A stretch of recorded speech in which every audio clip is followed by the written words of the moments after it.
Thank you so much. Sound? Yep. Okay, thanks, Hugh. Yes, that's true. That 2008 meeting was really very important for me. It was one of my big meetings as a lecturer. And after that, many doors opened. So I always keep that in my heart. Thank you. So today we continue with the story from yesterday, I'm sorry. And as I mentioned yesterday, we covered a lot yesterday, but today we're going to go deeper inside the process of transforming 2D smile design projects into 3D projects, and that brings us into the CAD/CAM world, 3D ortho world, guided surgery, and how can we actually bring this to our daily work, make this a reality in our practice. It's what we call the complete digital workflow that we believe nowadays is 100% ready for us to take advantage. Then we're going to finish the day talking about what we call the emotional dentistry approach that started as a little detail on the DSD concept and became one of the biggest part of the DSD concept, really helping us to change completely how the patient perceives the value of our treatment, how we can actually, in a very simple way, create value to what we offer to the patient and have the patient understand that they are actually very lucky to have us as their dentist, since 90% of the dentists all over the world are not doing great things for their patients. So we are an exception. So I believe that when a dentist finds somebody like people that are sitting here, they should understand how lucky they are. So we need to create this kind of value in a very elegant way, in a very subtle way, but make them understand that there's a lot of value to what we are delivering. Things that they cannot even imagine and see. The amount of investment that we do on ourselves, in our clinic, and our staff to deliver good dentistry is not little, it's a lot of time and money that we invest, and that's what they need to realize.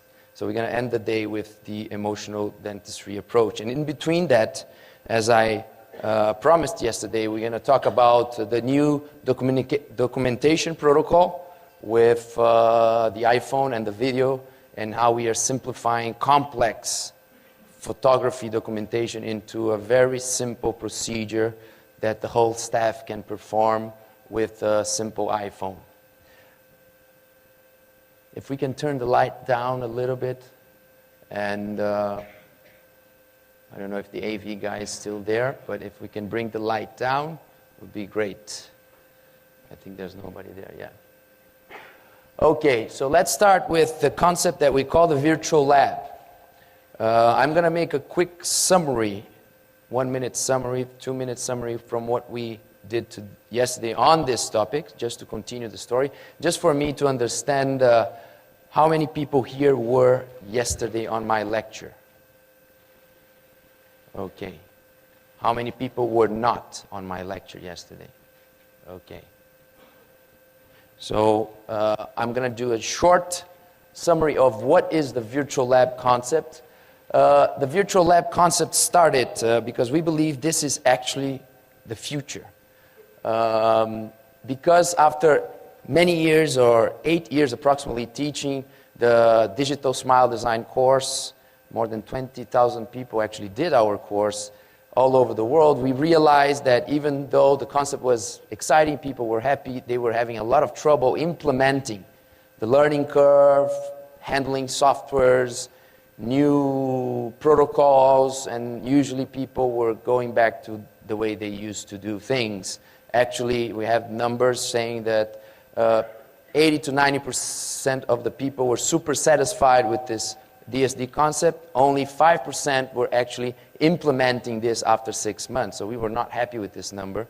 And we started to think about how could we help people to actually take advantage of this beautiful technology and this workflow that was working so efficiently with all the clinics that we were already working. We realized that dentists, they love to do dentistry. They don't like to actually waste their time learning 3D softwares, learning how to handle lab work and things like this, that we needed somehow to create a service to support the dentist. A concept that comes more or less like the Invisalign company concept, that I think it's a very smart concept. Invisalign created amazing ortho software. They created amazing machines. They have a beautiful product. But instead of selling the machines or selling the technology or selling the softwares, they ask the dentist to send their case, and they will do the hard work and deliver back to you something that you can just fine-tune, say okay, and get what you need. So I believe that labs in the future will take another role. They will actually be working with the dentist, helping the dentist, not only at the final stage of the treatment, creating restorations or appliances, but at the beginning, helping the dentist to handle this beautiful technology, because this beautiful technology is helping us to design cases better, treatment plan better, communicate with the specialist better, and more than anything else, sell better the case to the patient, because it's very visual, it's very attractive, and very educational. So labs for us will become smile design centers and treatment planning centers, and we'll handle all these softwares for the dentist or for labs that don't want to get into this technology. So the concept of the virtual lab is actually a lab that is somewhere in the clouds, doesn't have a specific address, and will be in between the dentist and the technician, serving both sides.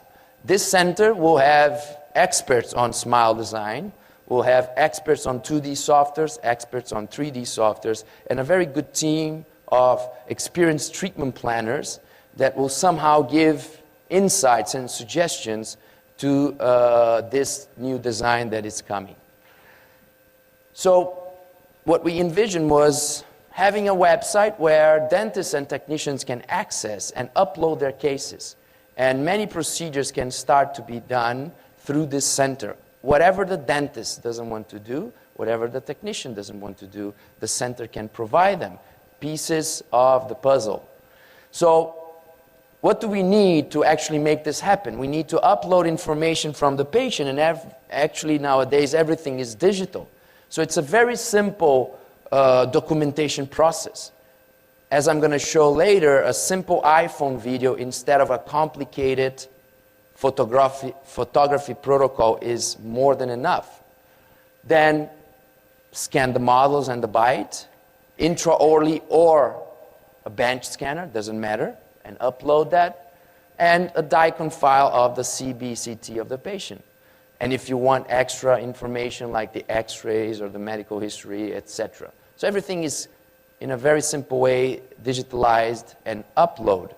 With this information, any center or any technician with experience that uses 3D software can treatment plan or design cases for the dentist. Now, for instance, if you don't have a CBCT in your office, if you don't have a scanner, what we're going to see is that centers will start to help dentists to document their cases. Centers that you can send your patient, they can do the DSD photo protocol or the video, they can do the CBCT, they can scan the arches, and they can upload this on the account of the dentist on the specific case that we have. If you don't have a scanner, for example, you send your models to your lab, and your lab has a bench scanner. He's going to scan the models. He's going to first mount the models with your bite, with your centric relationship registration. He's going to scan the models, scan that bite, and upload these models as well. So in a few minutes, you can have this uploaded, and then you can start selecting what do you want. Are you a good smile designer? Do you want to do your own 2D smile design project, what we call the smile frame? Draw some guidelines over the picture of your patient to tell the technician where you want the teeth to be, or you want your technician to design this smile frame for you, or both of you want to send this to the virtual lab and ask somebody to design the smile frame, send it back to you as if we are doing a clean check for you to fine-tune, approve, and say, this is where I want the teeth to be. It looks very nice. So the first thing that the virtual lab will be sending to the dentist is what we call a 2D presentation. What is a 2D presentation? It's a presentation, a slide presentation, Keynote or PowerPoint, that helps you to visualize the relationship between where we are, teeth and gum, and where we want to be according to the face. To help you see the discrepancies, help you to treatment plan the case. These slides you can share with your specialist. So your orthodontist can have the same vision, your periodontist, your prosthodontist, your technician, and you can start to brainstorm, as we talked yesterday a lot, brainstorm about how to integrate function and biology into this SMILE project, or if you want to change the SMILE project to facilitate function and biology and vice versa. So it's a little presentation to improve visualization, improve team communication, and most of all, improve case acceptance. Because with this little presentation, including a simulation, for example, you can immediately sit with your patient and explain visually why you're offering this kind of treatment to them. And it's amazing how patients are grateful when we have images of themselves and drawings and simulations explaining each decision that we are making. But why do I need this surgery?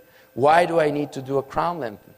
Instead of having just to trust the dentist, when they see things, they really understand and they get motivated to do it. So this is the first thing that we envision, having 2D slide presentations to help dentists to go through this process of design, plan, and sell the case to the patient. So the most important slide that we have in this 2D presentation is what we call the 3 views of the DSD SMILE frame. It's 3 pictures that were actually made from the iPhone video. That's the way we do now. I'm going to talk in details about this. But these are actually pictures from the video that was done.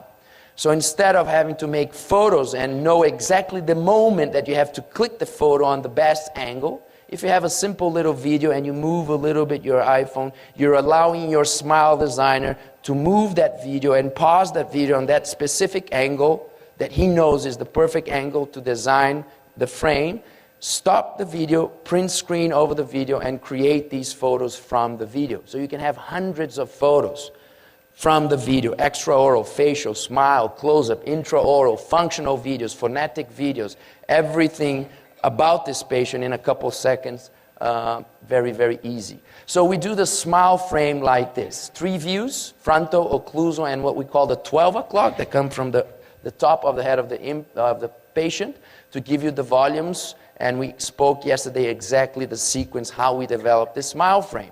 So you can understand, you can learn how to do the SMILE frame, you can learn how to work with the 2D software, PowerPoint or Keynote. You can do this yourself. You can teach your technician to do that since he's already doing SMILE design and wax-ups for so many years. Usually technicians are very good SMILE designers. They can figure out where to place these lines. Or you can ask your virtual lab to do that for you, and you can approve, you can move the lines and fine-tune these lines.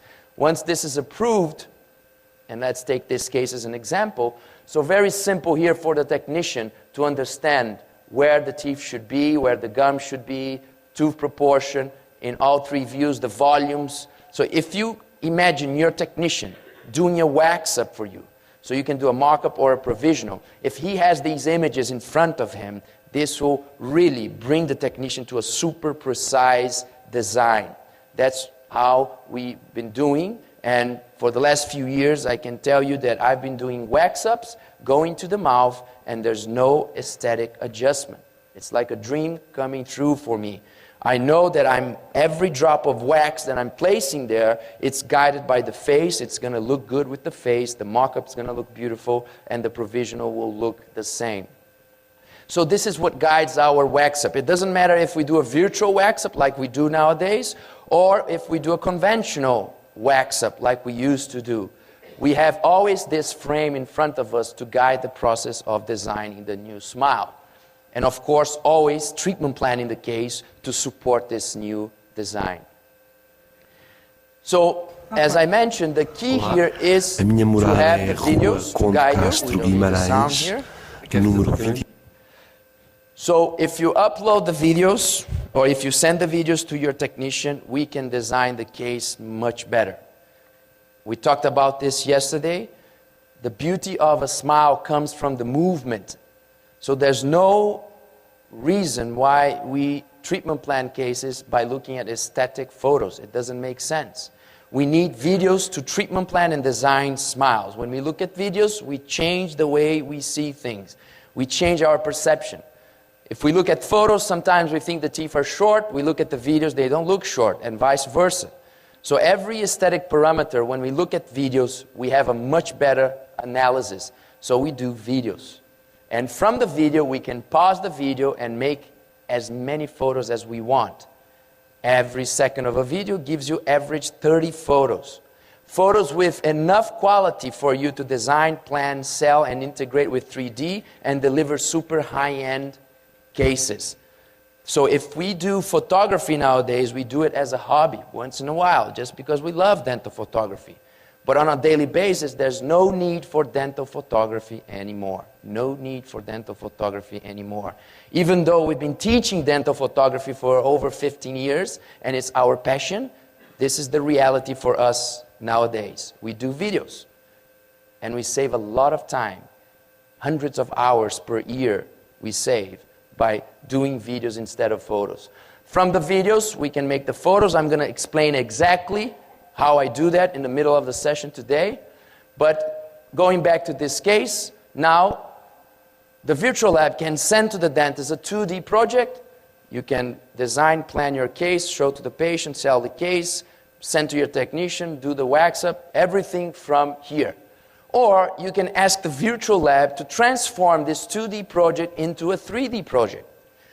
So we developed a software that makes 2D become 3D, and you can do what we call the virtual wax-up. This is the future as well.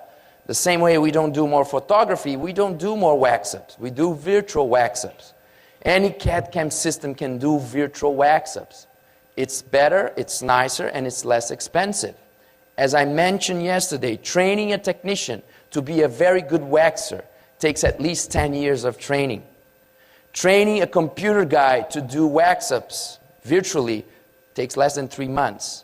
And the virtual wax-up nowadays looks nicer, it's facially integrated, is integrated with the future treatment plan, and it's faster and it's less expensive. So it makes total sense. So when we want a wax-up, we will transform the 2D project into a 3D project.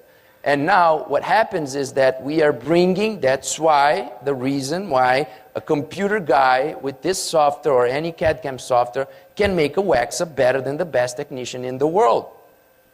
Why? Because on the software we have a library of natural dentition. Perfect, beautiful, made by God, shapes and texture. That we can pick whatever shape we want, we can steal their buccal surface, and we can adapt into the smile frame. And we can stretch, adjust, and we can make a beautiful setup guided by the face in 3D. And of course, as you're going to see, this will be integrated with the intraoral scan, with the CBCT, with the bone position, soft tissue, orthodontic softwares, whatever, orthodontic softwares, everything in one. So the computer 3D designer is following the selection of the dentist or the technician and is bringing this into the smile frame. So this is exactly what you see here. On this specific case, we pick the shape, we're bringing in, and then you just have to fit. You don't need to know nothing about dentistry to do this. You just need to be fast with the software. Now, somebody that is doing 10 cases like this per day, the guy can do this in 10 minutes. For me to do a full upper wax-up takes an average 2 hours to make it look nice. And I cannot beat this computer guy because this is the shape and texture that he's giving. This is the reality nowadays. So this is the process. We are waxing up the case in 3D. And look how nice it is, because when you position the teeth ideally, you start to see by transparency what is sticking out. So immediately you can start using these images to understand the treatment plan, pros and cons, biological principles, function, etc., everything inside. So these softwares are not only amazing to do things, but they are amazing to visually guide our decision-making process, our treatment plan. So doing the wax up until we are happy with the position, and look at this for example. When we look from the 12 o'clock position, my line here is saying this is where I want, the curve to be. I don't want the teeth to be further out. The 3D guy is putting this back, and then this is showing a lot, what means we have to prep a lot, or we do some ortho and bring it back. Or we can say, no, bring this a little bit out. It's not going to look that bad, and I can save 0.5 millimeters of enamel, stay in enamel, bond in enamel. So as you design the case in 3D, immediately you're treatment planning better. So what I tell the 3D designers is, every time you're doing this virtual wax up, whenever you have an interesting view, image, make a print screen of it and upload on the patient's case. Because when I get this wax up back, I have a bunch of little photos that can help me to treatment plan better and to show to the patient and to show to the specialist. So the 3D wax up is ready. What do we do with this 3D wax up? It's actually an STL file. Look in all the views, always frontal, 12 o'clock, occlusal view. The wax up is ready. We can see exactly what is sticking out, where are the places that are coming out. We can then bring this file and make this file become reality.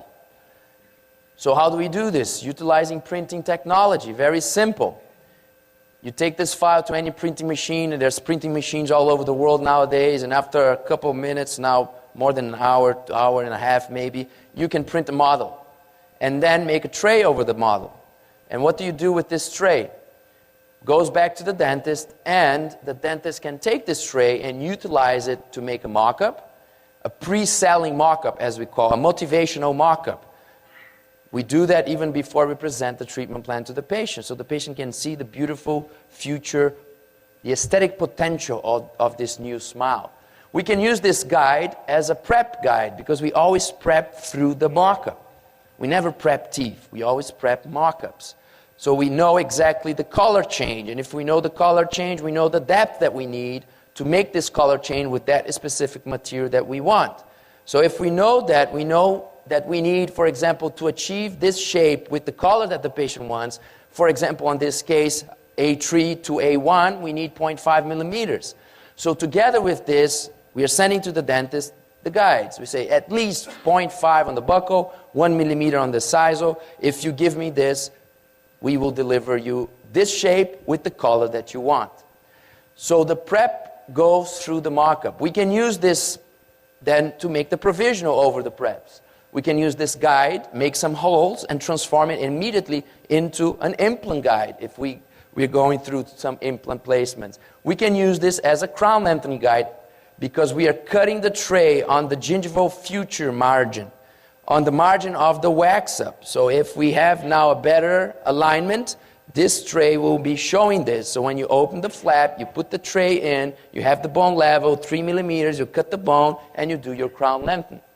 So everything based on a simple little digital wax up, printing, and the tray. Now, when it comes to time to bring this to reality, if we have a new patient coming in, we do a first appointment like you always do, let's say average 1 hour with the patient. We do this simple documentation, an iPhone video, scan his mouth, CBCT. We upload the case. It takes 10 minutes for your assistant to do that, upload the case. And then the 2D center will make a 2D the frame in 15 minutes. They can upload back to you. So if you want to look at this, you have it quickly. And then if you want, in 20 minutes, somebody can do the 3D out of it and then send back an STL file to your technician. So your technician has a printing machine. They're going to print for you. It takes average 2 hours. Clean the model, put it in a box, run across the street, and give you back the model. And then you're back in business working with the patient. So here we are on this specific case, just putting some bisacryl inside the tray. This is a specific tray, 2 layers. You can do this tray with the silicone, with the impression material. The mock-up looks even better. But this tray is good enough. We want a nice markup on a social distance. It's not about the details, it's about facial integration. So we use this tray, put it in the mouth, make a nice markup, take some cool photos, and present to the patient even before the patient listens to the treatment plan, even before the patient knows how much the treatment plan will cost. So we present these images, they get engaged, they get motivated, they like to see themselves on nice pictures before and after. This takes a couple minutes, and you can create these 2, 3, 4 slides, present to the patient. If they're super motivated, then we can sit down with the patient and explain the treatment plan to them.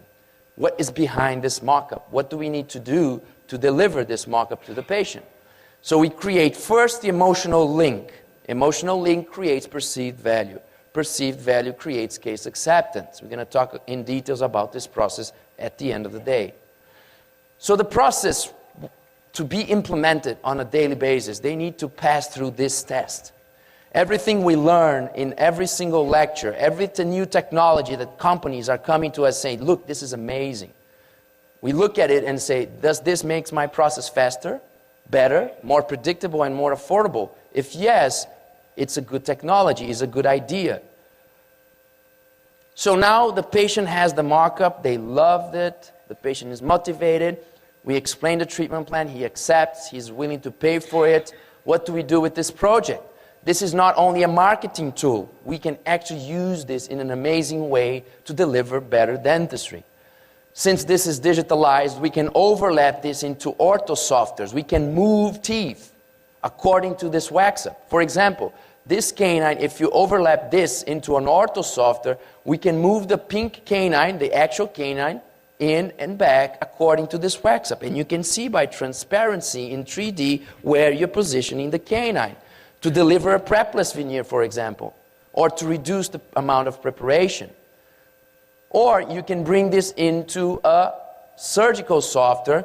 That means that suddenly you're seeing the bone and you're seeing the soft tissue, and then you can start planning the implants, the grafting procedures, and all the surgical procedures according to this facially guided 3D design. And then, of course, you can bring this into a CAD/CAM software. And then, of course, overlap the scan of the preps and design restorations exactly with this position, with this 3D position, facial integration, natural shapes, natural texture. And then mill your restorations. You can design the custom abutments, provisional restorations, final restorations. You just pick the material and you press a button and the milling machine will do it. We can also overlap this into even orthodontic. If somebody knows how to make this stop, every hour this little thing comes up on my computer. I took this to 2 Mac stores, Apple stores, nobody can help me with that. It just shows up every hour, you just have to cancel. Bad. Anyway, we can bring this into orthodontic softwares like Dolphin. And suddenly, we are planning the movement of the whole jaw according to a wax-up, according to a mock-up. And we can plan this with translucency as well and integrate restorative dentistry with orthodontic surgery, like we are doing in many cases actually. In the middle of the day today, I'm going to show a restorative orthodontic case where the integration was vital. Every time we are doing orthodontic surgery, if the patient will need restorations after, we plan the restorations before the orthodontic surgery. It makes much more sense. Since we are moving the whole jaw, why not move this, taking into consideration the restorations that will be done to avoid preparations, to improve the final design, soft tissue alignment, incisal edge position, and so on, and vertical dimension. So this is how we think the process. Every new patient that comes in the office, or every new patient that is sent to us, to the Smile Design Center, we classify them into one of these 7 groups. I believe that every single patient can fit in one of these 7 situations. If somebody has a different situation, just let me know and I will add another group there. What kind of cases do we see every day in our office? We have the ideal case, the one we all love. It's pure restorative. No need for soft tissue changes, no need for orthodontics. Just beautiful veneers and crowns, and we have a beautiful final design, keeping the same bite. This is a very straightforward type of case. Now, we have patients that actually need some soft tissue design, grafting or crown lengthening, that need some kind of ortho movements, or ortho movements are recommended, but the patient says, no, I don't want this. Just do my restorations. This is a very common situation. So perio and ortho are suggested, not accepted, so we need to handle the case only restoratively. Case number 3, the patient does accept ortho. So we show the drawings, we do the mock-up, they're super motivated, and they say, okay, even though I don't want to do ortho, I understand, so I'm going to do ortho. So they fall into group 3. They accept ortho, we're going to do ortho, and since as soon as we finish ortho, quality control on the ortho, they jump back into group 1, purely restorative. Patient accepts crown lengthening, or gingivoplasty, or any kind of soft tissue management to improve the design. So we show them why they need that, they accept that. So we're going to go through the soft tissue development. When we finish that, we jump into group 1 again. If the patient needs ortho and soft tissue, we have to select which one we're going to start. Usually start with ortho, finish ortho, do the soft tissue, healing, back to group 1. So for us, it's very important to make protocols of everything, because this is helping us to multiply with high quality the process. Group number 5, patient needs implants and restorations, and they actually accept this. So we're going to first design the case, plan the position of the implants, custom abutments, provisionals, etc., according to this design, wait for the healing, etc., and then do the restorations. Patient number 6, patient that needs to change their bite. For some reason, we either analyze the muscles, we analyze the articulation, and we understand that they need to change their bite. Either open the vertical dimension for restorative convenience, find a new centric relationship to improve their comfort, any of these reasons. This is group 6. We will change their bite. They have erosion, abrasion, they lost vertical dimension, or many times they didn't lose facial vertical dimension, but we can conveniently open the bite to restore, prepping less. Very common nowadays.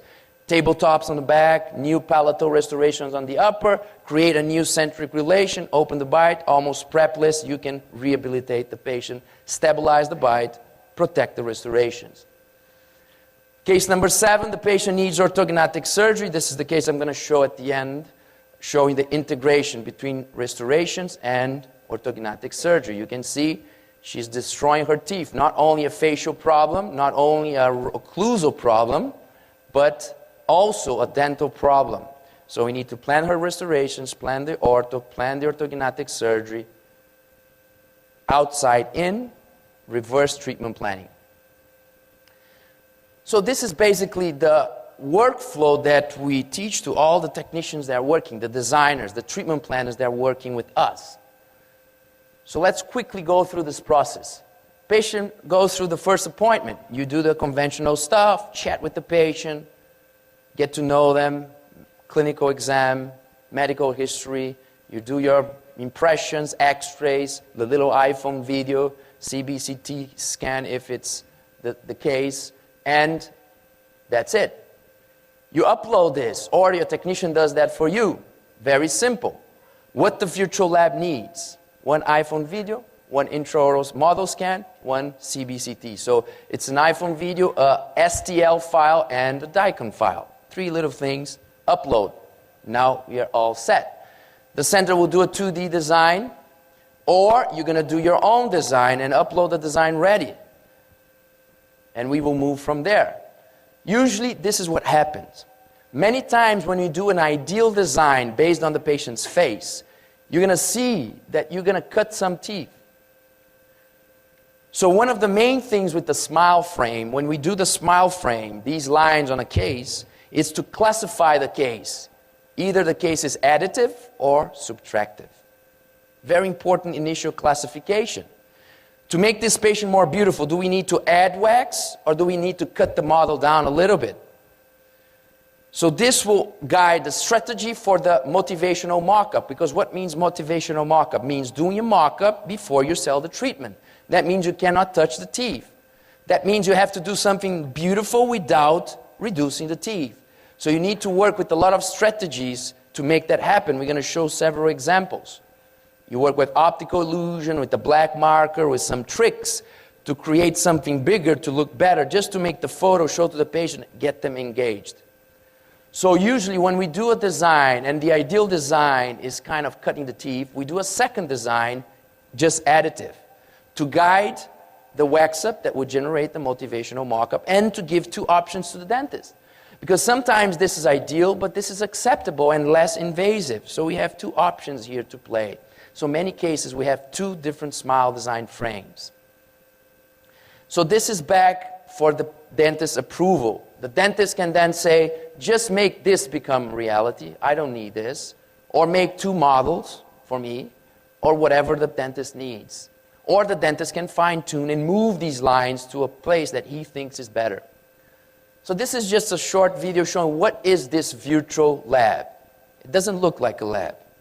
It's just a bunch of young dentists that became computer designers, guided by people that are more experienced with treatment planning and smile design, working with 2D softwares and 3D softwares, creating mock-ups, provisionals, surgical guides, ortho appliances, final restorations, and all the guides necessary to make everything go very smooth from the beginning to the end of the treatment. So now we're back, 3D design done. And again, we probably have two. If we have two 2D designs, we're going to have two 3D designs. One is the ideal, sticking out over here and over there. The other one is covering the pink to allow us for the mock-up, the pre-op mock-up. This is back for dentist approval, and then it goes. The virtual file goes to your technician. So the idea is that we don't ship things. We send virtual files. So the world is very small, and it takes a couple seconds to happen. And then the guy across the street from you will actually transform these files into reality and then deliver to you. So every lab can start to use this kind of concept. So then second appointment comes, you do the motivational mock-up, some nice photos, present to the patient, and then if the patient really loves this, we sit down and we treatment plan the case, we explain the plan, and hopefully the patient will accept the financial part of this project. So a case acceptance, we classify them in one of the 7 groups, and then we move forward with the treatment. So let me try to explain a little bit each one of these situations. I'm going to put group 1 and 2 on the same, because it doesn't matter if we need perio or ortho. If the patient says no, we are all back into the restorative kind of treatment. So we have 2 basic cases here. Additive and subtractive. Okay? On this case, we only have one project, one 2D project, one 3D project. It's all additive, very simple, straightforward. This, we're going to have the 2 different projects, and you're going to see that we can control things very, very nicely over here. Additive case, straightforward. You do the mock-up, you prep through the mock-up. So from here, 2D becomes 3D. 3D becomes a printed model becomes a guide goes into the mouth, then you make the mock-up first to motivate the patient, case acceptance. If you're doing the prep on the same day, you can just prep through this same mock-up. If the patient goes home, let me think about it, comes back and say, I want to do it, put back in the same mock-up, and then, this is still showing to the patient, motivational moment here. They accept, come back, put the mock-up back in, prep through the mock-up. Technique from Dr. Galip Gurel. He's going to be here this afternoon, lecturing. As I mentioned yesterday, always an amazing lecture. So prepping through the mock-up, completely controlled. There's no room for error. Exactly the amount of thickness that we need. On this specific case, I told the dentist, I want 0.7 here, I want 1 millimeter on the incisal edge. So we even show them the burr that they need to, the depth cutter that they need to use. And you don't need to prep completely through the mock-up. This is the detail here. You just make the grooves, 3 grooves on the buckle, 3 grooves on the incisor with the exact depth. Then you remove the mock-up and you're going to see the lines on the enamel. If I'm telling the dentist, I need 0.7 to change the color that the patient wants with the material that I'm going to use, 0.7. If the mock-up is thicker than 0.7, we're not going to even touch the enamel. There will be no grooves. So then you just have to smooth the prep, create a finishing line, remove the angles, and that's it. If you see some grooves, you only prep on the areas that have the groove until the grooves disappear. So you know exactly the depth and controlling the depth. Finishing line, and then make your impressions. And then make the provisional with the same tray over here. So mock-up goes into the mouth, tooth prep done through the mock-up, impression, conventional or digital. If you do a conventional prep, you send the model to your lab, they scan this prep, and they upload the model of the preps. Then provisional, 3 ways to do the provisional. Vacuum tray, the more simple one. Use the same tray, do an intraoral provisional yourself. If it's a very short period in the mouth, you don't even need to make it coming in and out. Just remove the excess and it can stay 1 week easily in the mouth. We can also mill the provisional like a shell and send the shell together with the whole kit. So when you prep, you use the shell, you reline in the mouth, and then you can make the path of insertion and have a nicer long-term provisional. Or if you see that this is a complicated case, you can make an immediate provisional like this, and you can order a long-term milled provisional because this patient will stay 6 months, for example, because you're changing his bite, or you're not comfortable or secure about what's going on. So then we can make a provisional milled fit to the preps, and in the next session you can have this provisional. 3 ways to do that. Anyway, the impressions are uploaded, color is uploaded, shade taking, the photos, etc. The lab will then overlap this model to this model with the mock-up, and on a CAD/CAM software design the final restoration exactly identical to the mock-up position. 3D position with the face, shape, and texture, exactly the same. What happens if you modify this mock-up a little bit? You make it a little bit better. The canines were too long, you bring the centrals a little bit back, and you want the finals to come with this modification. Very simple, you modify slightly, even though nowadays modifications are very, very rare, because the projects are coming so perfectly integrated with the face that we almost never modify. But if we do modify, we will then scan this mock-up, or make an impression of this, overlap into the software and reposition the restorations according to this new position. So you still have perfect ideal morphology and texture with the little modifications that you did in the mouth. Of course, when we have this in the CAD/CAM software, select your block, mill, finish, polish, maybe glaze and stain, and go to the mouth.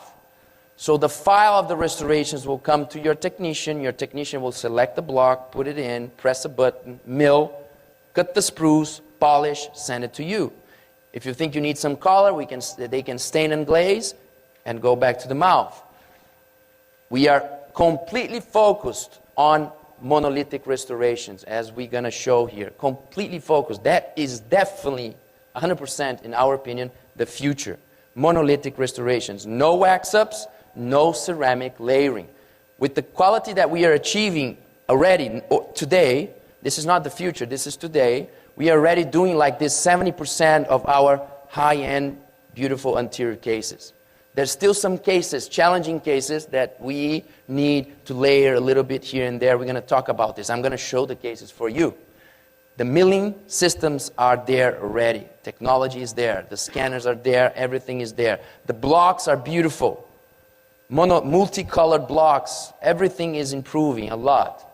So here is just a short video here showing the creation of the restoration. So this is a different software, okay? There's the 3D software that does the 3D wax-up, and there's the 3D software that creates the restorations, where you're going to bring the wax-up and overlap the wax-up and adapt this wax-up to the margin and make the wax-up fit into the margin. So let me move forward a little bit here. But just for you to see quickly, what you have here is So what is green? Green is the wax up. What is yellow? Is the same shape, the same file, but the final restoration. So what do we have to do? Just reposition in the exact same position. And if we want, you see little modifications we can do, because sometimes, since these are natural shapes, this is completely natural shapes, it comes with beautiful little imperfections. But sometimes the patient doesn't want these little imperfections, so we can actually change them, as you're going to see here. Look at the little imperfections, checking everything, making the canine a little bit shorter, and then, look, taking that out, flipping to the other side, and that's our wax. But look at the quality of the shapes, texture, everything. And this guy learned how to do this in a couple of weeks. And I'm like 20 years doing wax-ups, looking at this and say, gosh, how much time I suffered to try to learn natural algorithms, to try to shape teeth. So look how interesting it is. What do we see in the future? Technicians will be able to utilize virtual files to make beautiful restorations. So people say, okay, so we don't have to learn morphology anymore. Labs will probably not need to learn morphology. They have to study 3D positioning and design according to the face. Who is going to have to learn morphology? Dentists that wants to do direct composite. This is going to be the only time that we're going to actually do with our own hands. So it's going to invert completely. Back to the dentist now, doing beautiful morphology, or even shaping the mock-up, or even test driving the provisional. With our own hands, the dentist will become the artist again, because when it comes to the lab, we cannot beat this. So we can then pick the material.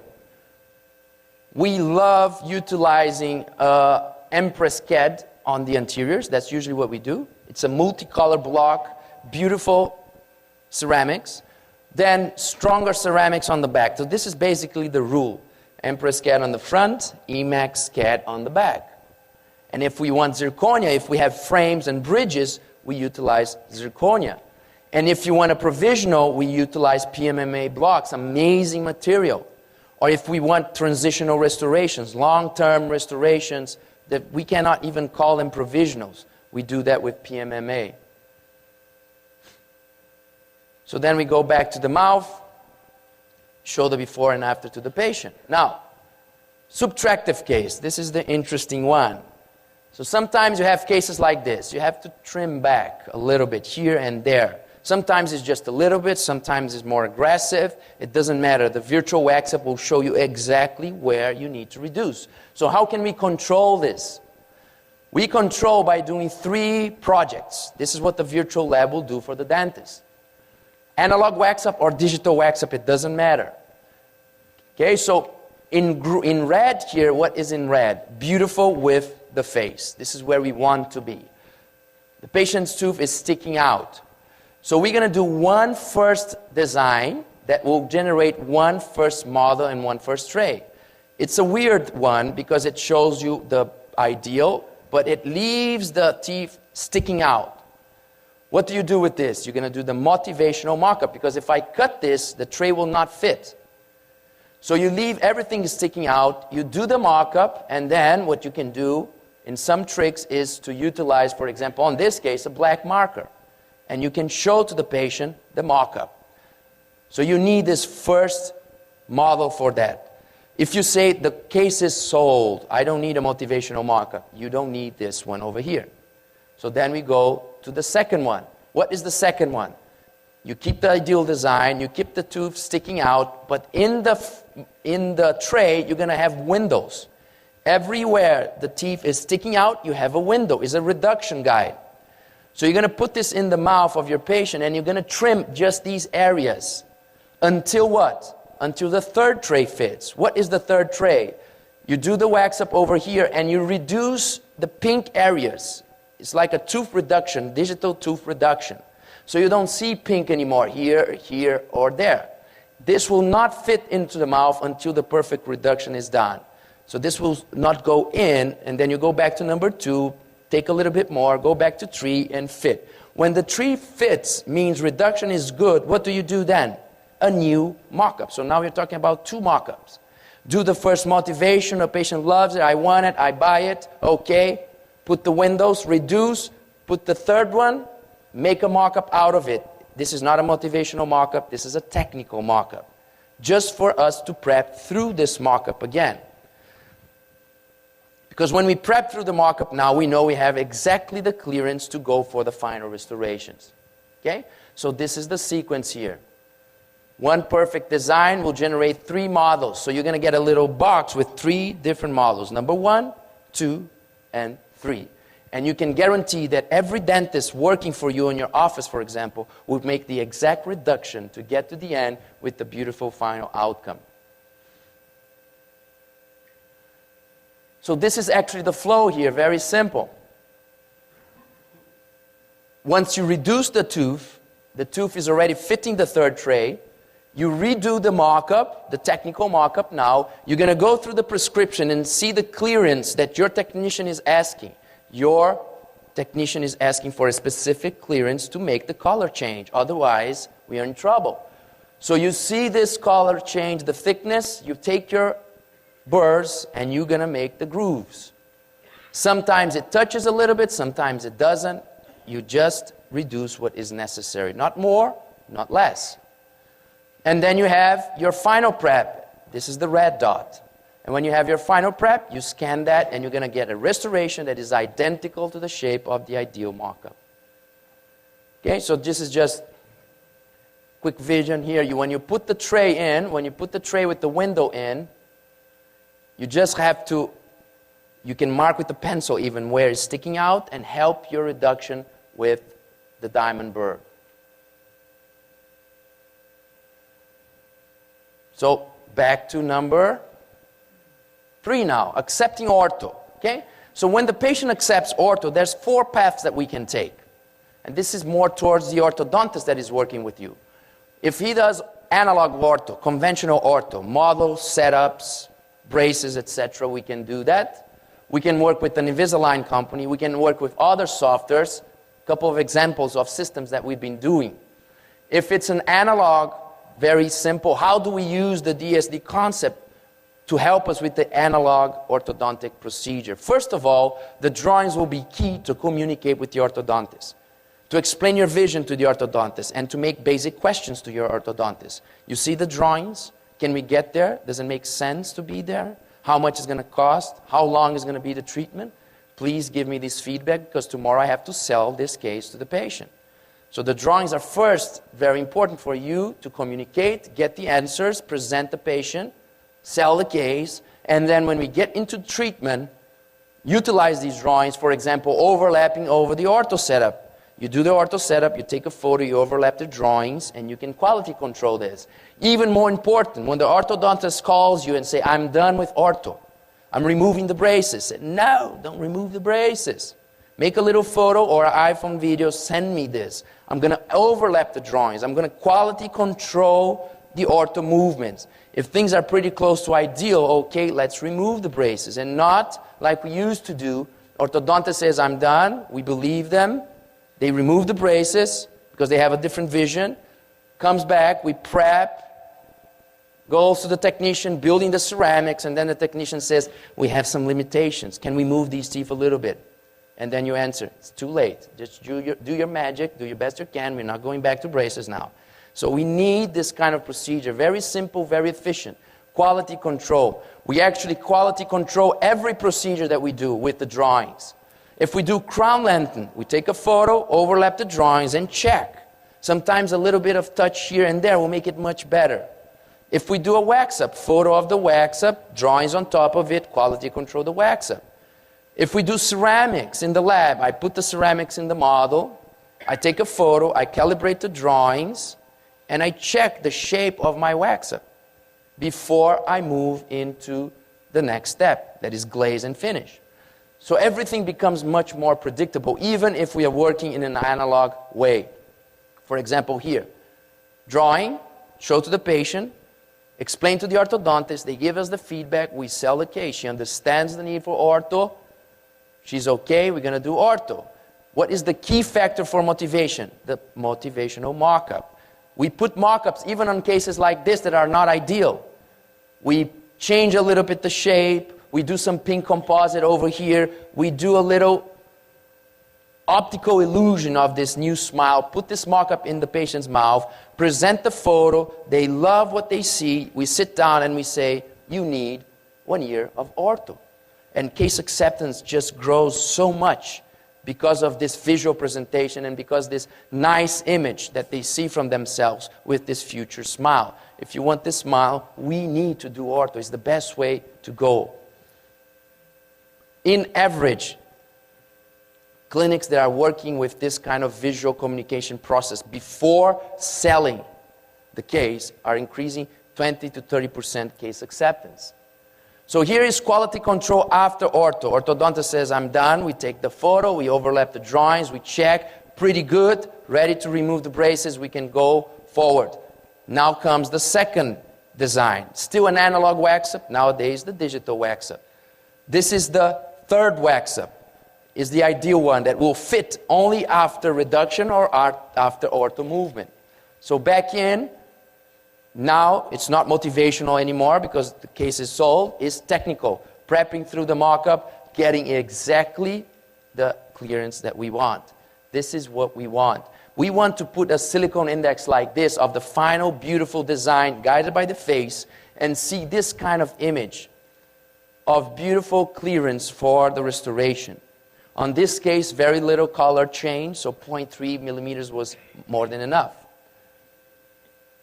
So you see here not only clearance on the buccal, but clear on the interproximal. This is a very interesting, important information. Everybody loves to talk about prepless veneers.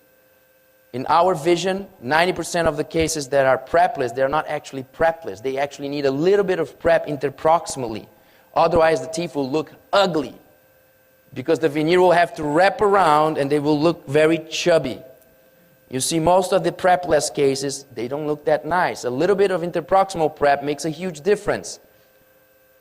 So you have to explain this with these photos to the patient. We can do prepless. It's prepless on the buccal. It's prepless on the inside. So a little bit of reduction.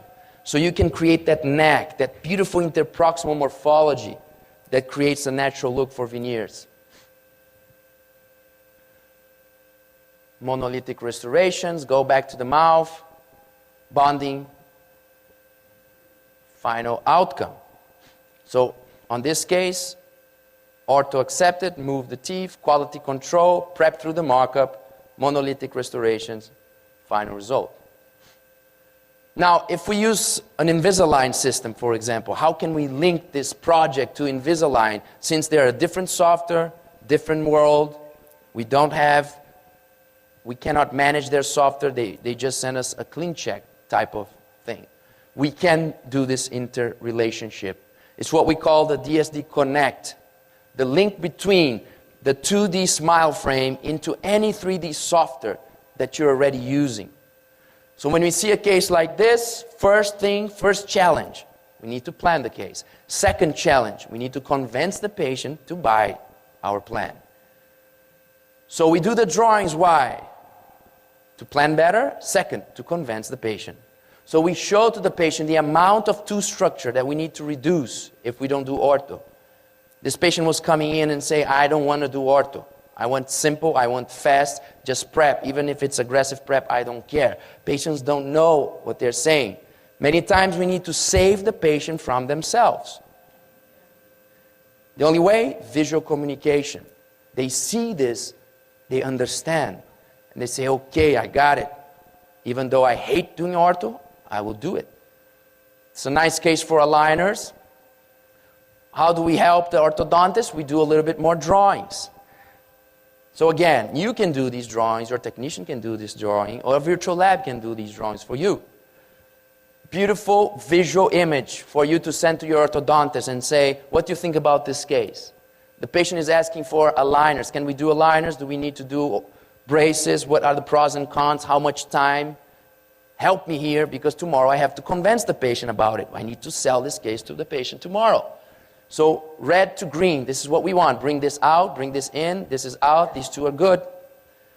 Now the problem is, if you're going to do aligners here, you send to Invisalign, how can you guarantee that they're going to move the teeth exactly from red to green? Zero guarantee. Until last month. Invisalign is seeing the potential of these drawings, and they're coming on board.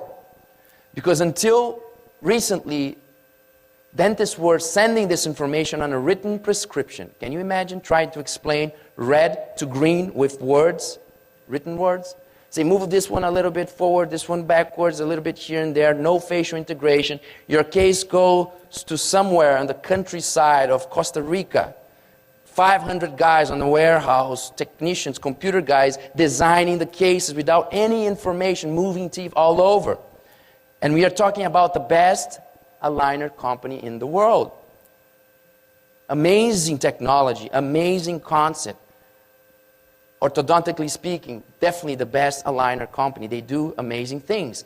But no facial integration, no communication. It's a lot of back and forth. And many times after you do 30 aligners with the patient, you look at the patient's face and teeth are kind of off. And then you have to improvise. Then you have to explain to the patient why things are not under control. So what we do now first is to move the drawings a little bit. So what do?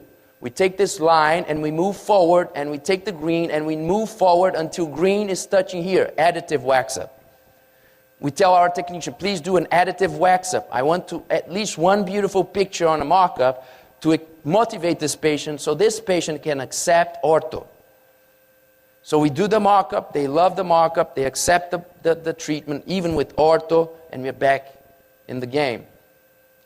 So this is what we do now to control the aligners, to make sure the aligners are following our vision, our drawings.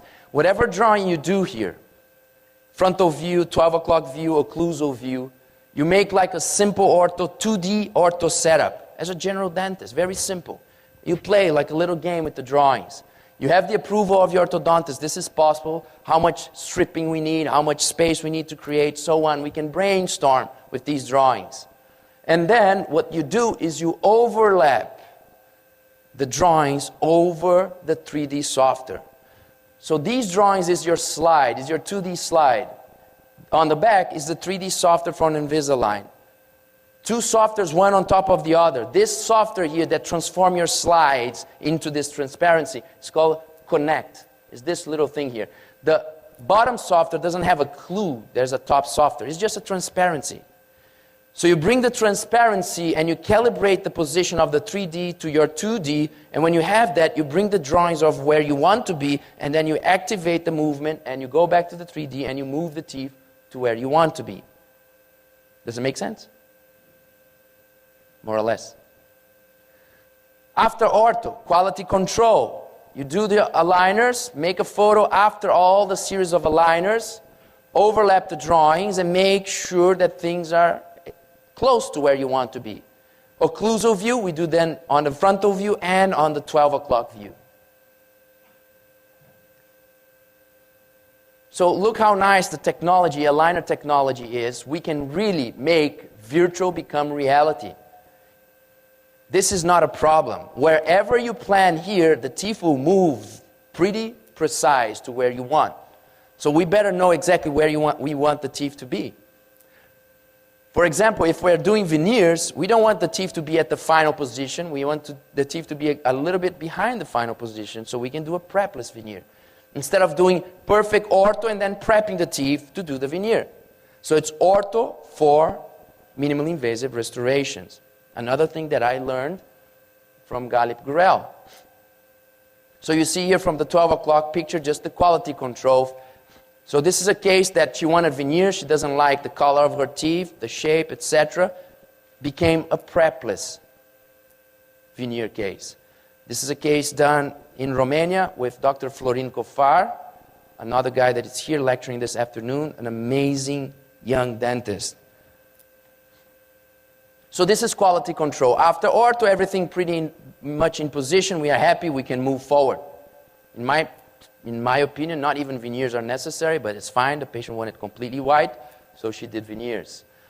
Now what happens here with other softwares? Now Invisalign does the design, the movement for you, and you can just make modifications. But if you buy an ortho softer, or if your technician has an ortho softer. If you have 3Shape, for example, and you have the ortho part of 3Shape, an amazing little simple softer, allows you to move teeth. That's great. I think technicians should have ortho softers. There's no sense on having ortho labs and restorative labs completely independent. It's one thing. Dentistry is just one thing.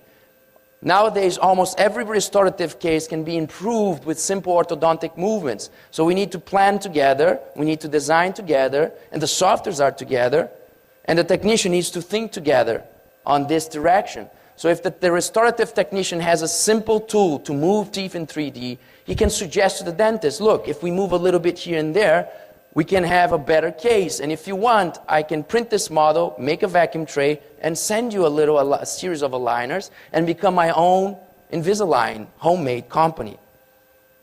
This is what many labs are doing, at least in Brazil. So let's see this case. White is where we want to be, following the smile frame.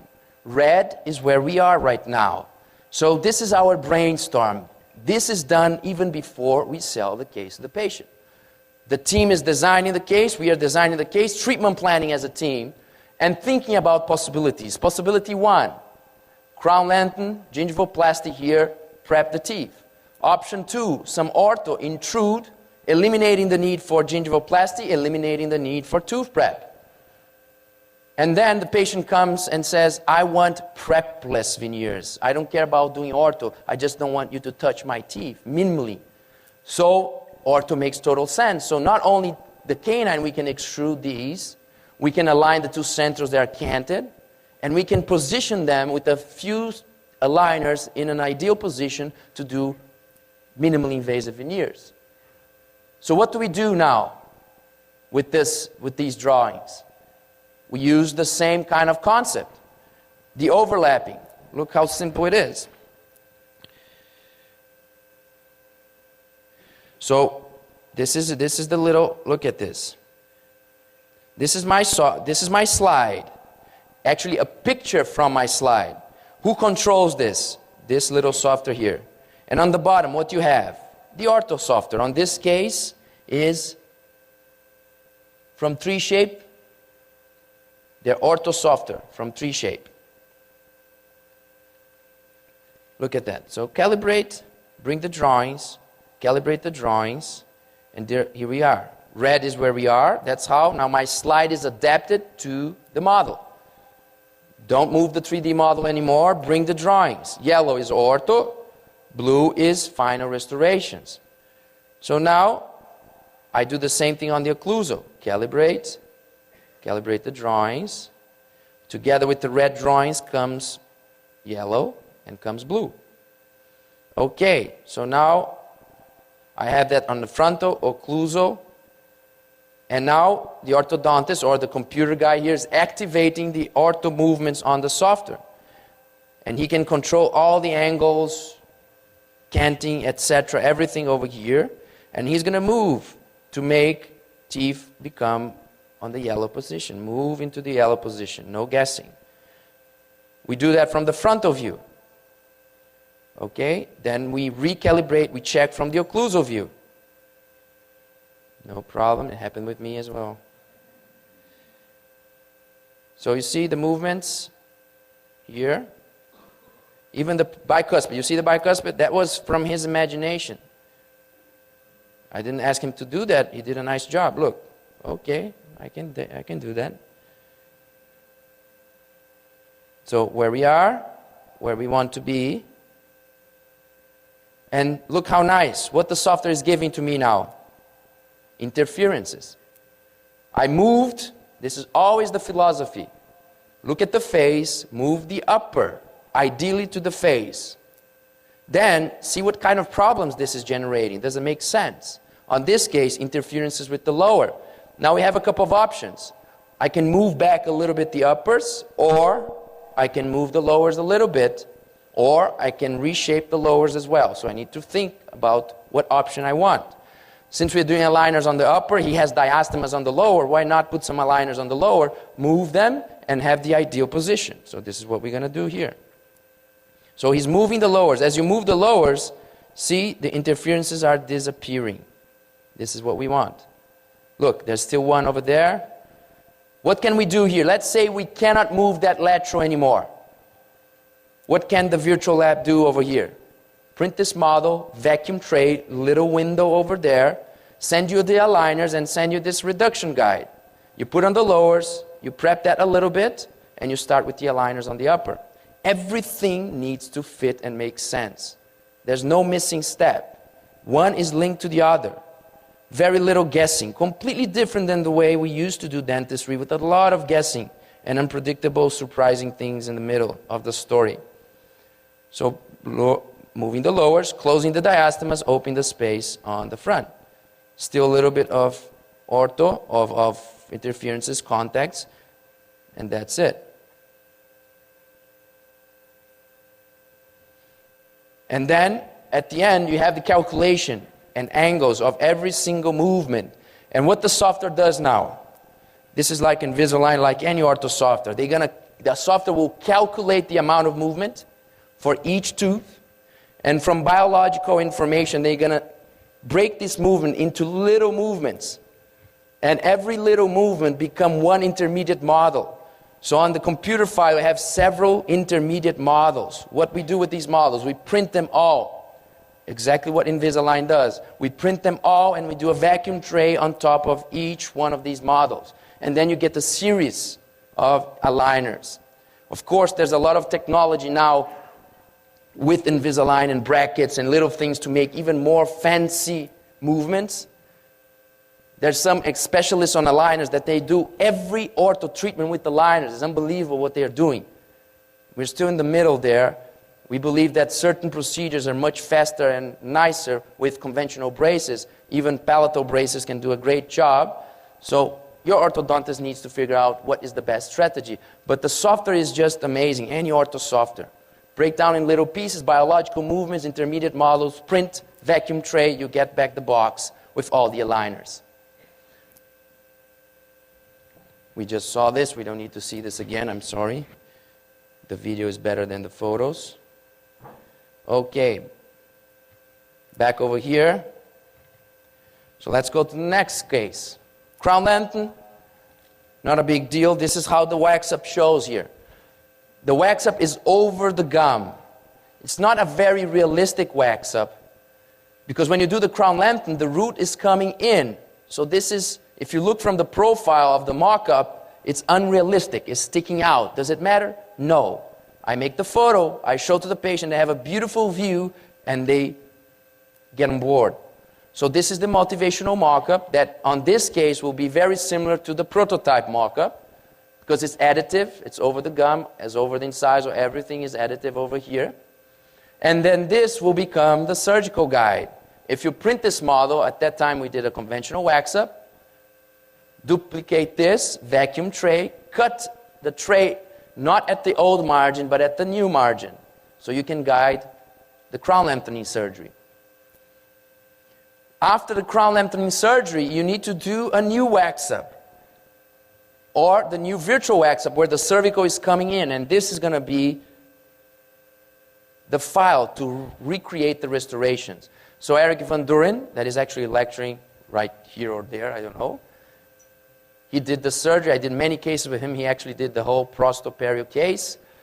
So he's prepping through, or he's crown lengthening according to the mock-up, final preps, final restorations.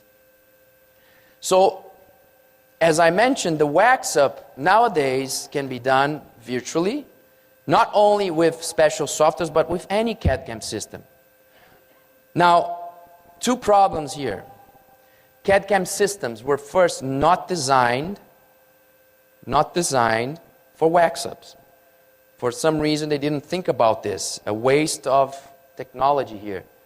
They were designed to fabricate final restoration. So every time you upload a case, the software is asking, determine your finishing line of the preps. And we are saying, we don't have a prep yet. I want to design first, because my prep is by design, and then I want to go to the final restoration. So we have to fool the software, create a restoration that is not a restoration, it's a wax-up. So in this case, it's actually overlapping the gum and so on.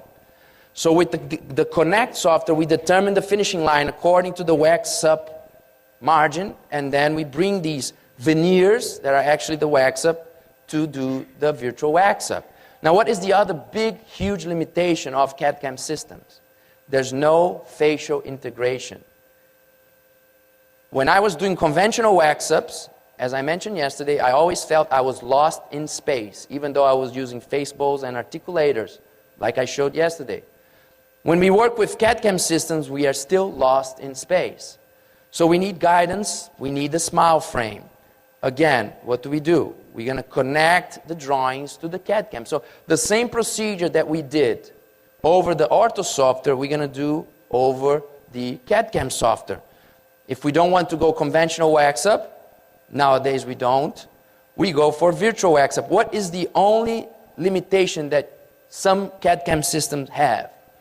Why people don't like anterior CAD/CAM restorations, and they say, no, you have to cut back and layer? Because of the color? Not really. Because of the shape and texture. Softwares are giving us ugly, horrible, artificial shapes and texture. There's no way this is going to look good. It's not the color, it's not the block, it is the shape and texture. So we need CAD/CAM systems that allow us to upload natural shapes and texture. You can scan the daughter and rehabilitate the mother with the daughter shape and texture. You can scan somebody today, and in 10 years when they lose their teeth, you can rehabilitate this patient with the same 3D position, shape, and texture that they had 10 years ago. That's why I said yesterday, every new patient that comes in, scan them as safety and use it as a marketing tool. We do that for free. I'm going to scan you, and I'm going to keep your file here. If anything happens, we can keep this for you. We can reproduce this on the final restorations, on the future restorations. Natural shapes and texture. So some systems, after listening to our comments for many years, they're starting to bring these natural, this is what we call the digital skin concept. I'm going to show exactly how it works. But when it comes to 3D position, this is the key here. I want to overlap my smile frame. So if you take a little picture of your patient and you draw a curve showing me where you want the incisal edge to be, I can bring this into any CAD/CAM system like CEREC and create a wax-up that is exactly where you're drawing your line. So there's no guessing. And I can calibrate this from frontal, occlusal, and 12 o'clock. Now, you see what is white? What is white is what the software is suggesting. So the discrepancy between blue and white, what does that mean? Adjusting in the mouth. This is the amount of adjustment that you're going to have to do in the mouth. So instead of doing adjustments in the mouth, you can see the discrepancy between what the software is suggesting and what the face is asking for. What do? We do the same little principle here. We're going to overlap, and then we're going to do the wax-up accordingly. Very simple. Look. You see the crown lengthening simulation? This is the crown lengthening. It's a wax-up. It's not a final restoration. So you're going to create an STL file of the future design, the 3D position of the restorations that you want. And the technician will calibrate frontal, occlusal. Look, adapting everything. There's no room for errors. So what does this mean here? It means that now the very, very important step here is who is designing the lines. Because this guy cannot blame anybody. Everything will follow. Precisely, I'm going to show some implant cases, full mouth rehabilitation. You will see how everything follows. So the smile designer, that guy that saw the patient on the first appointment, even before the patient accepted the treatment, that did the look in the patient's face, the video, the photos, and draw the smile frame, this guy is very, very important. Because the whole treatment plan will be based on the lines, and the whole procedures will be, all the procedures will be based on these lines as well. Look at the 12 o'clock. Readapting, fitting, and that's it. Final check. You can even check with the photos. 12 o'clock. Okay, so this is the connection between 2D and any 3D software.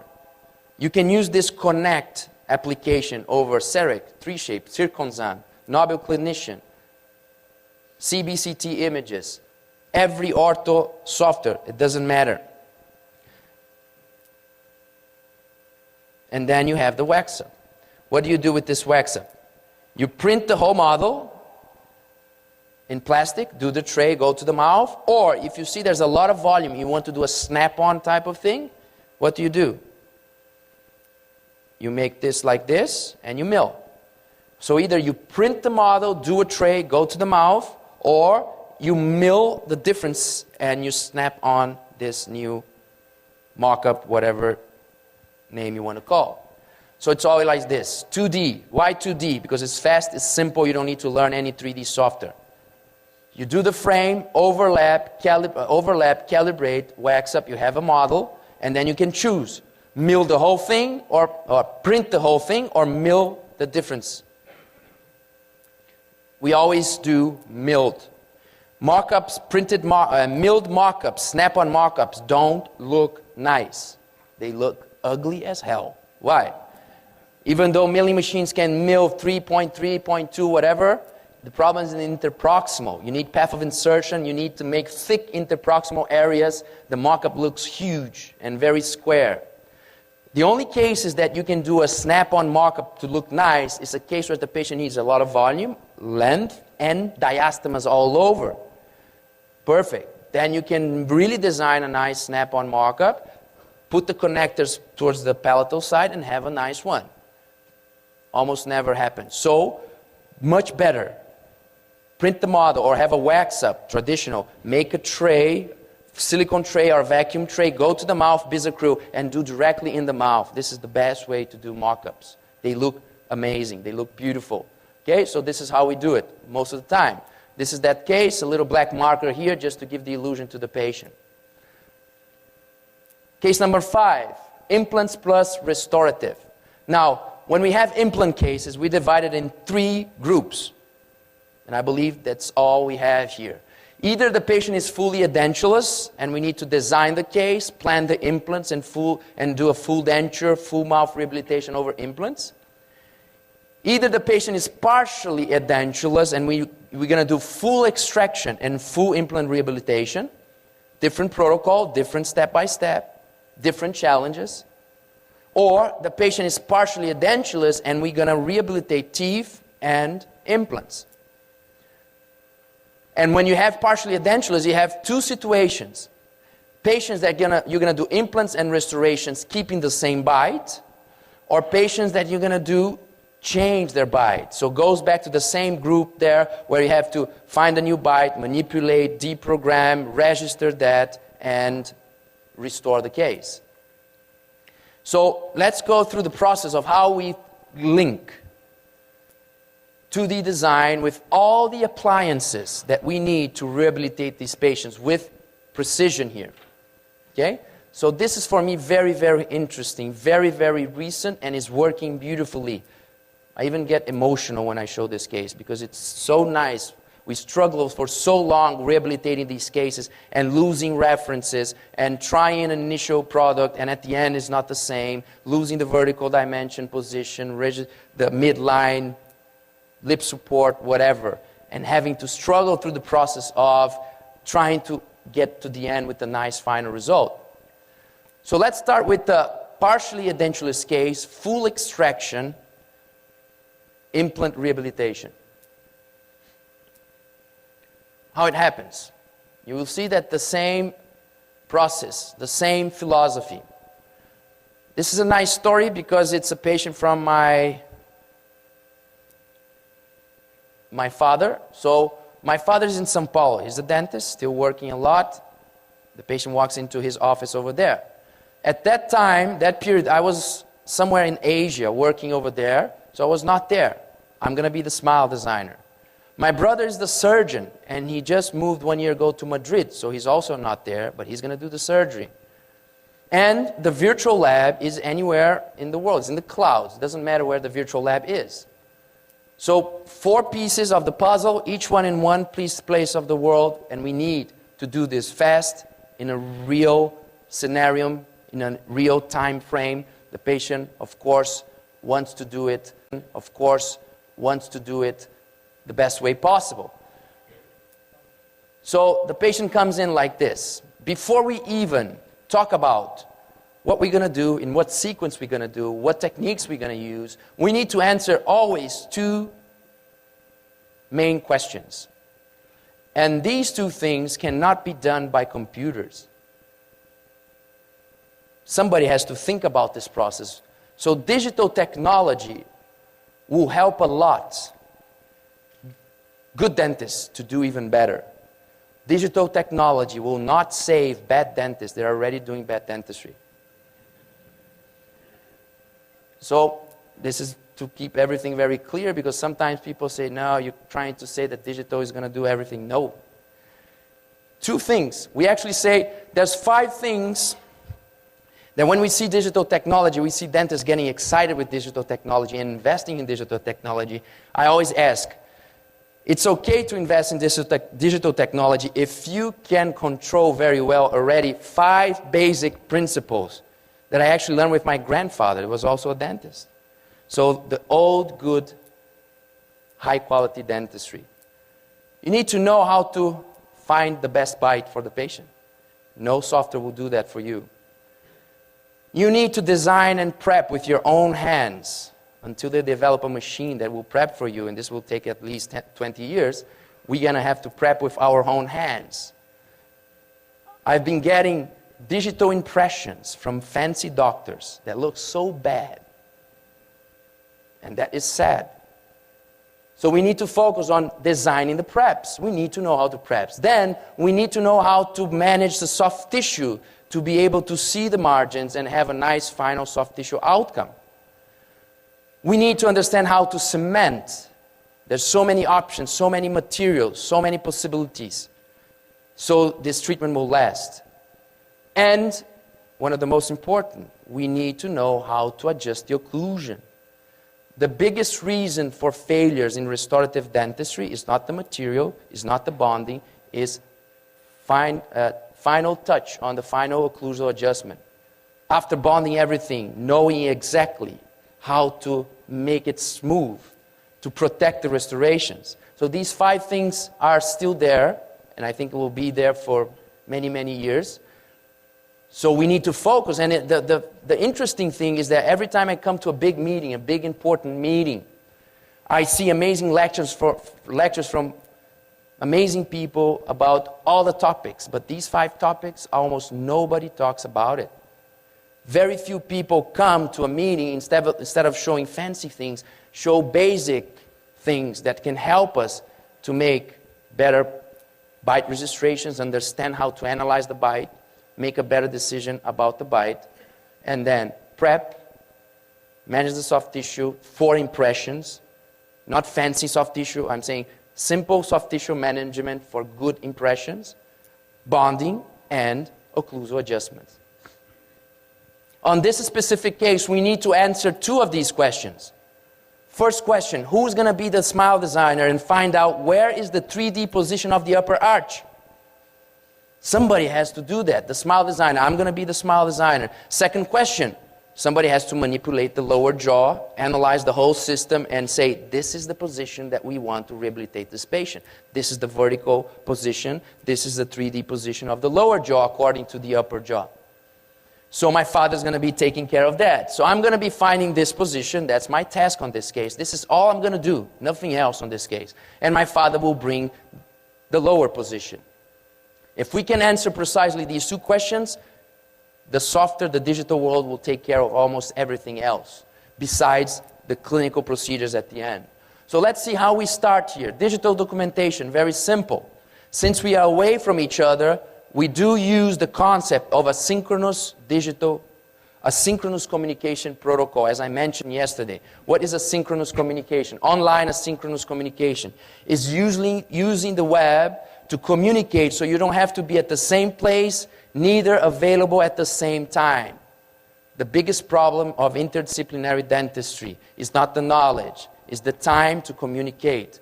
When I have 5 minutes free, the other specialist doesn't have, time flies, patient comes back, and we don't interact properly. So we need a system to help us to communicate in a few seconds or few minutes.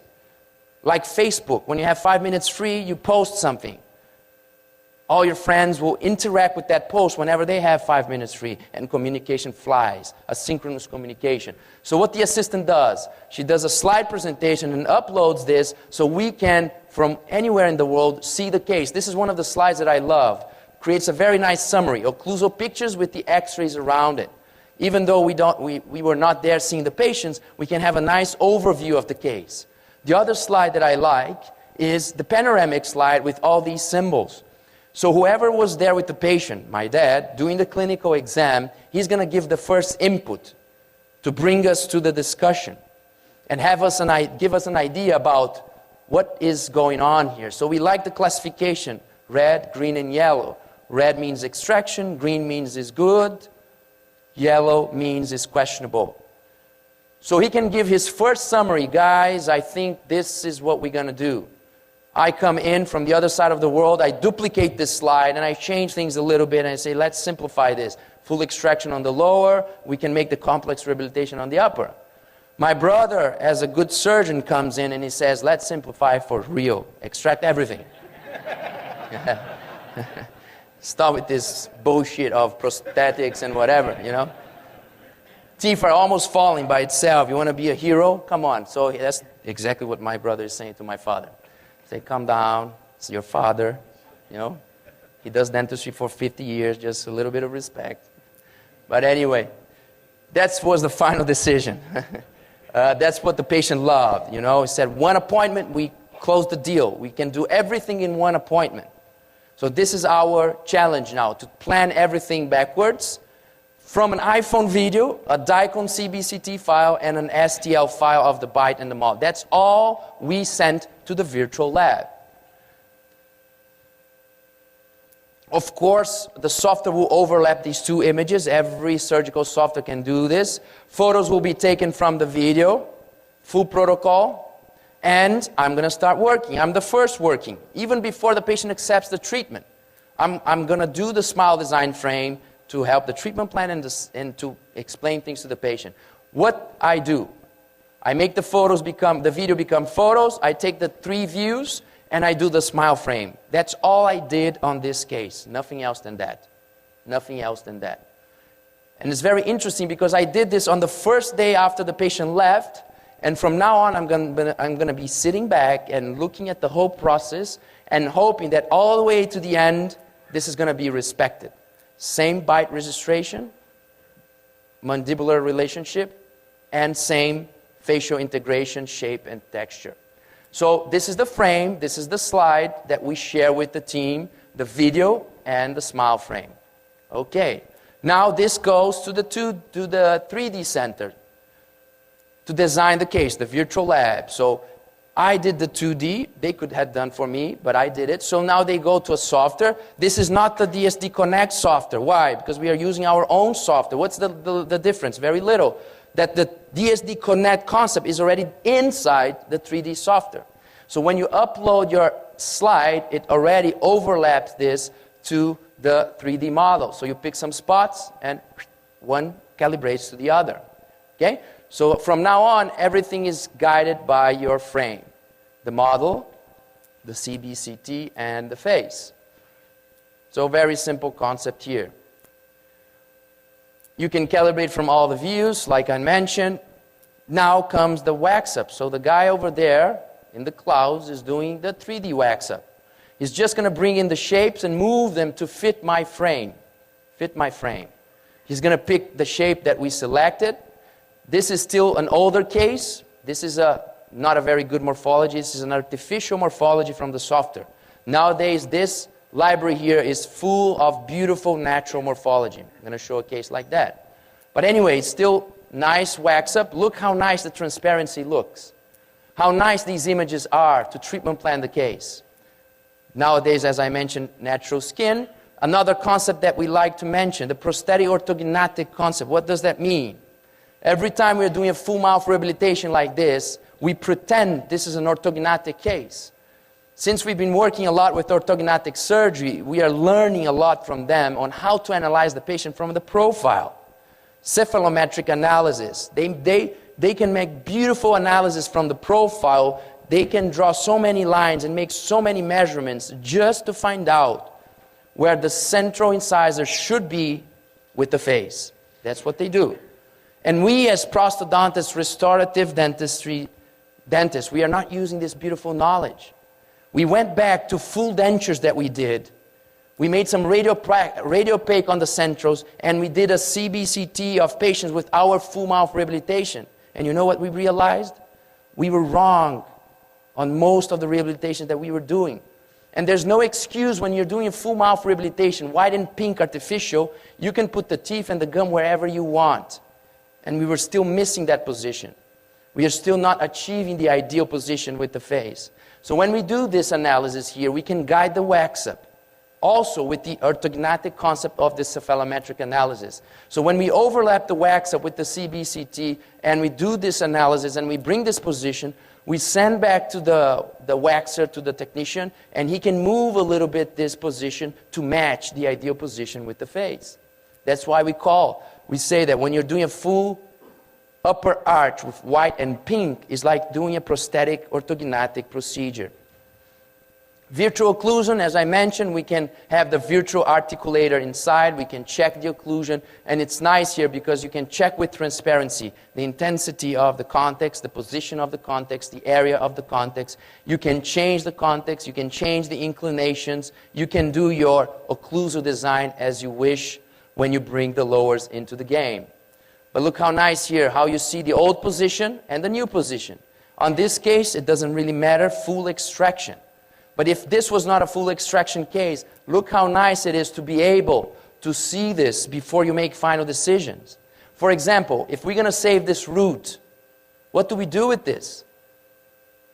Do we keep it exactly here? How much trouble this will generate? Do we move this with ortho? Or do we change the position of the crowns to match this root? But if we change the position of this to match this better, or we make a huge, weird tooth over here, if we change the position of this, what happens with the upper? We change the position of the upper. If we change the position of the upper, we go back to the face, and we see what happens with the face, and then we make our decision. And sometimes we say, let's extract this because it's created too much trouble and it's not very good tooth. Or we explain to the patient, we have a limitation here. So we need to move the teeth around to incorporate your tooth. Or you do ortho, and the patient says, I don't want to do ortho, so take a look at this image. We're going to have a weird tooth here. Oh, I got it, so let's do ortho. So visual communication is the key for better treatment planning and better patient communication. Now comes the mock-up. So we already have the treatment plan finished. We know exactly what we want to do. And we have the design. The patient is coming back to my father. My father's going to try to sell the case. So what my father needs, a beautiful little slide presentation with everything that we are discussing here, this brainstorm, and the mock-up to put first in his mouth and to create the emotional impact on the patient. So what do we do? Transform this into this, print the model. Do we print the model on the other side of the world and ship it? No, it doesn't make sense. We're going to send the file to a little lab across the street from my father that has a little printing machine. He's going to print, put it in the box, run across the street, and give it to my father. So now my father is back with the patient. The patient is coming in. He says, okay, we have a beautiful treatment plan for you, but before that, I have a little surprise for you. We're going to try in your future smile, no commitments even before you say yes to the treatment. So we see how 2D became 3D, and what we want is to eliminate aesthetic adjustments. Waste of time. And this is like a dream coming true for us. Being able to design things outside the mouth, go in the mouth, and everything is very, very close to ideal. So what do? Very simple. Try in the tray, bisacryl material, put it in the mouth, remove the excess, remove the tray, bring the patient up, take some nice photos, show to the patient. And as a surprise, the patient will see themselves and he will think, but he's doing this even before I say yes. This is amazing. This is so cool. I love this. And the whole energy of the patient just changes completely. The whole respect, the whole value that he's giving for whatever we have to deliver to them. And the biggest thing for me is that I know from the other side of the world that the mock-up will come in and without adjustment is going to be very nice. My father's going to save a lot of time. It's going to be able in 5 minutes, the patient comes in, sits down, put the mock-up, Stands up, go to the photo, make a nice photo. In 1 minute, this photo is on a slide. In 10 minutes, we are showing this slide to the patient, like magic. This has to be like magic. They are super impressed by the fact that we were right on the dot in few minutes. And even though a mock-up doesn't mean anything about the quality of dentistry that we can do, the patient believes we are the best dentists in the world. That's how they see things. So smile design, facial integration is the only link that we have with the patient. Osseointegration, they don't understand. X-rays, they don't understand. Beautiful preps, they don't understand. But when you show that photo, they believe we are amazing. Now let's go back for the surgical planning that was done before the mock-up. Who is there? My brother is on Madrid. He gets these information from the virtual lab. Print screens of the initial project, and he can then, with the little part of the software, move the implants and select the position of the implants. That's all he's doing. He never saw the patient. What he knows is that I was guiding the smile design, and that this smile design is beautiful with the face, so he needs to plan the implant position according to this design, taking consideration, of course, where the bone is, what kind of surgical procedure he wants to do. So he can see all these images, rotate the models, and see the position of the implants. What's the difference here? Almost every implant system has a little software like this. What is the difference here? It's facially guided, created by the design that came from a video, from the smile frame, 2D, 3D, and the virtual 3D wax-up is overlapping into the surgical software. Is one system. So 6 implants on the bottom, 6 implants on the top. This is the idea. So the digital workflow comes from a concept of having a software system that integrates everything. So imagine here with me, if we have a software that you can bring a video of your patient, make photos out of the video, create the smile frame in 2D, overlap this into the 3D, bring natural morphology into this wax-up to make it amazing. Then, when you look at this, brainstorm into the prep, overlap this into ortho, if necessary, move the teeth according to this wax-up, overlap this into the CBCT surgical software, plan your implants and surgeries according to this wax-up, and even overlap into orthognathic softwares and move the arches according to this design. So it's like having a DSD software, a CEREC software, an Invisalign software, a Nobel Clinician software, and a Dolphin software all together in one system guided by a facial analysis that comes from the video. This is the idea. This is what we are doing right now. This is not the future. This is happening right now. So treatment plan is ready. Patient is super motivated, coming back, and the promise is we're going to do everything in one shot, one appointment. We're going to change the bite, final aesthetics, everything in one shot. My brother's flying from Madrid. He never saw the patient. And together with, when he arrives, everything is already there. Why? Because the files can come faster than him, milled and printed on a place near the office, delivered there. So when he gets there, what we call the magic box is there. What is the magic box? Models, printed models, custom abutments, surgical guides, provisionals, positioning provisional trays, and restorations. Everything is there ready. Identical and fitting to each other according to the initial plan. So here he comes. First thing he's going to do on this case, what we need to do is to make sure that we don't lose that initial project, that we don't lose references. So what we need is a guide that can create some links that we can then fit the surgical guide and the provisional exactly on the same position, vertical dimension and 3D position with the face. That's why we use an initial guide that fits over the existing teeth to do these horizontal pins to fit in the pins, test drive this, and make sure it's stable, upper and lower jaw. That's the only reason why we have this guide here, fitting whatever existing in the mouth to create these horizontal references. Once we have that, we remove that. We're not going to use that guide anymore. Full extraction, upper and lower. Bone reshaping, following the surgical protocol. Second guide comes in, fits into the exact same position. Now, on this point, the surgeon can pick full fully guided surgery or partially guided surgery. If it's fully guided surgery, you're going to have a metal cylinder here, and everything will be done through this hole. Theoretically, ultra precise implant position, and you can even go to final restoration. Technology is really there already. Most of the surgeons that I work with, they prefer partially guided. They do the first drilling, open the flap, look at the bone, final drilling, implant position, and then capture the provisional in the mouth. Both options are totally possible.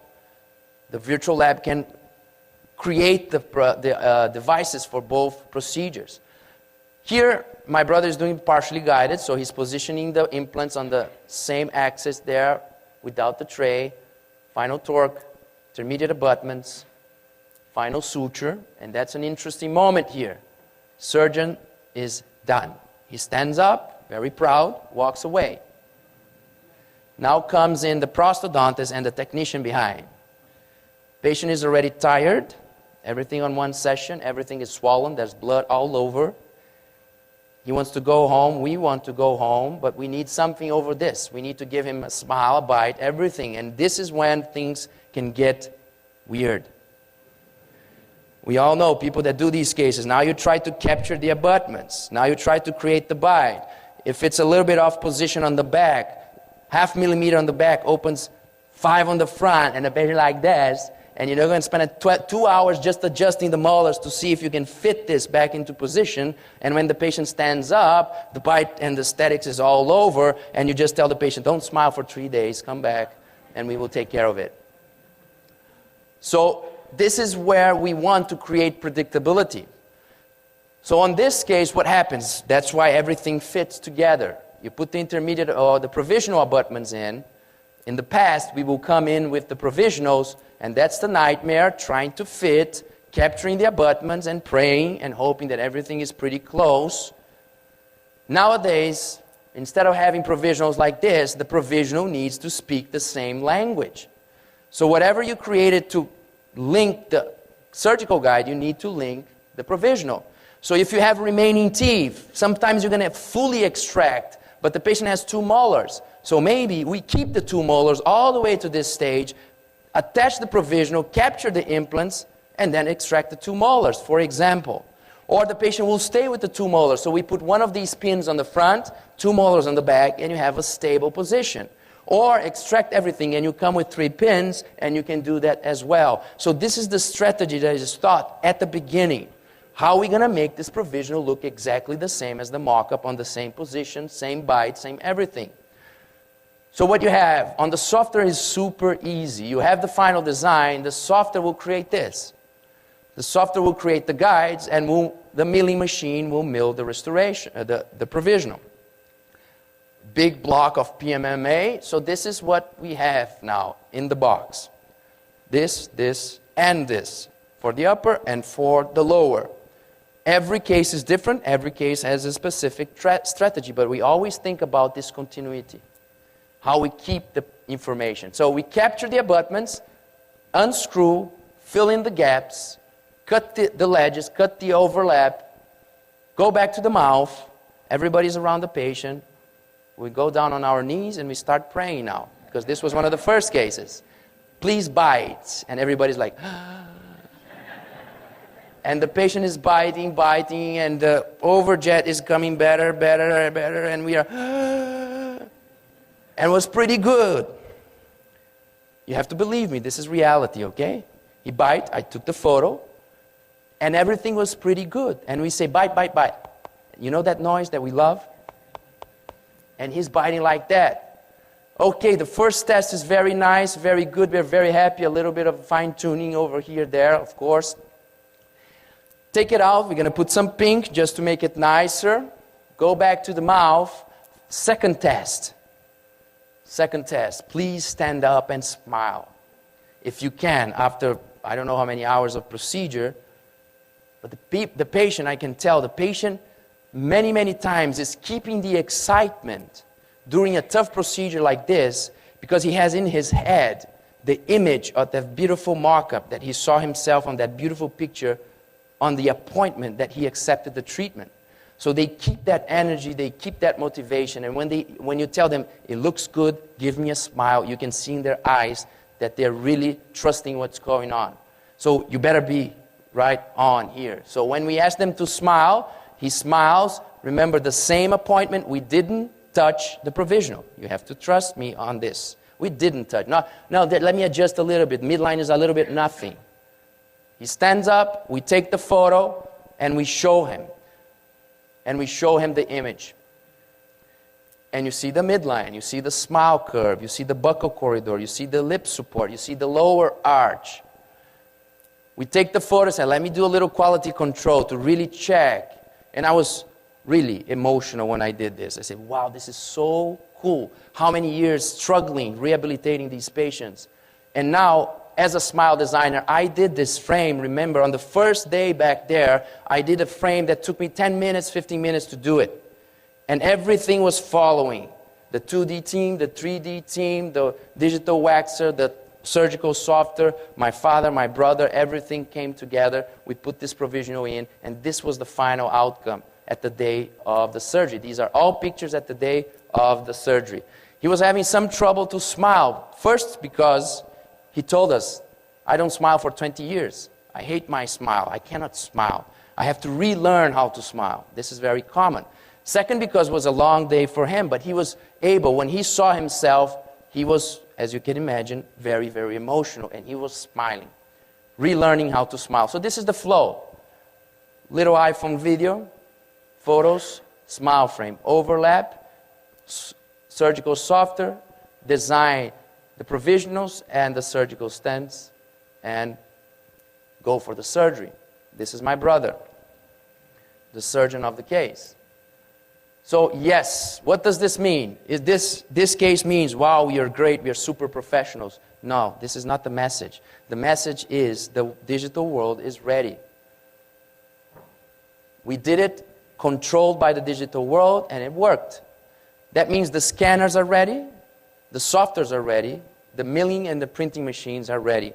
The precision is already there. So we can reproduce this. Let me show you another case. This is not full extraction. This is the case I showed with the mock-up, remember already? So we did the digital face bowl, the 2D smile frame here that became this went over there. The guy approved, he loved it, he's on board, he wants to do it. The treatment plan was done based on this and based on this, the same way, presented to the patient. The doctor prepped the teeth according to the mock-up. I can tell you he was a little bit more aggressive than I expected.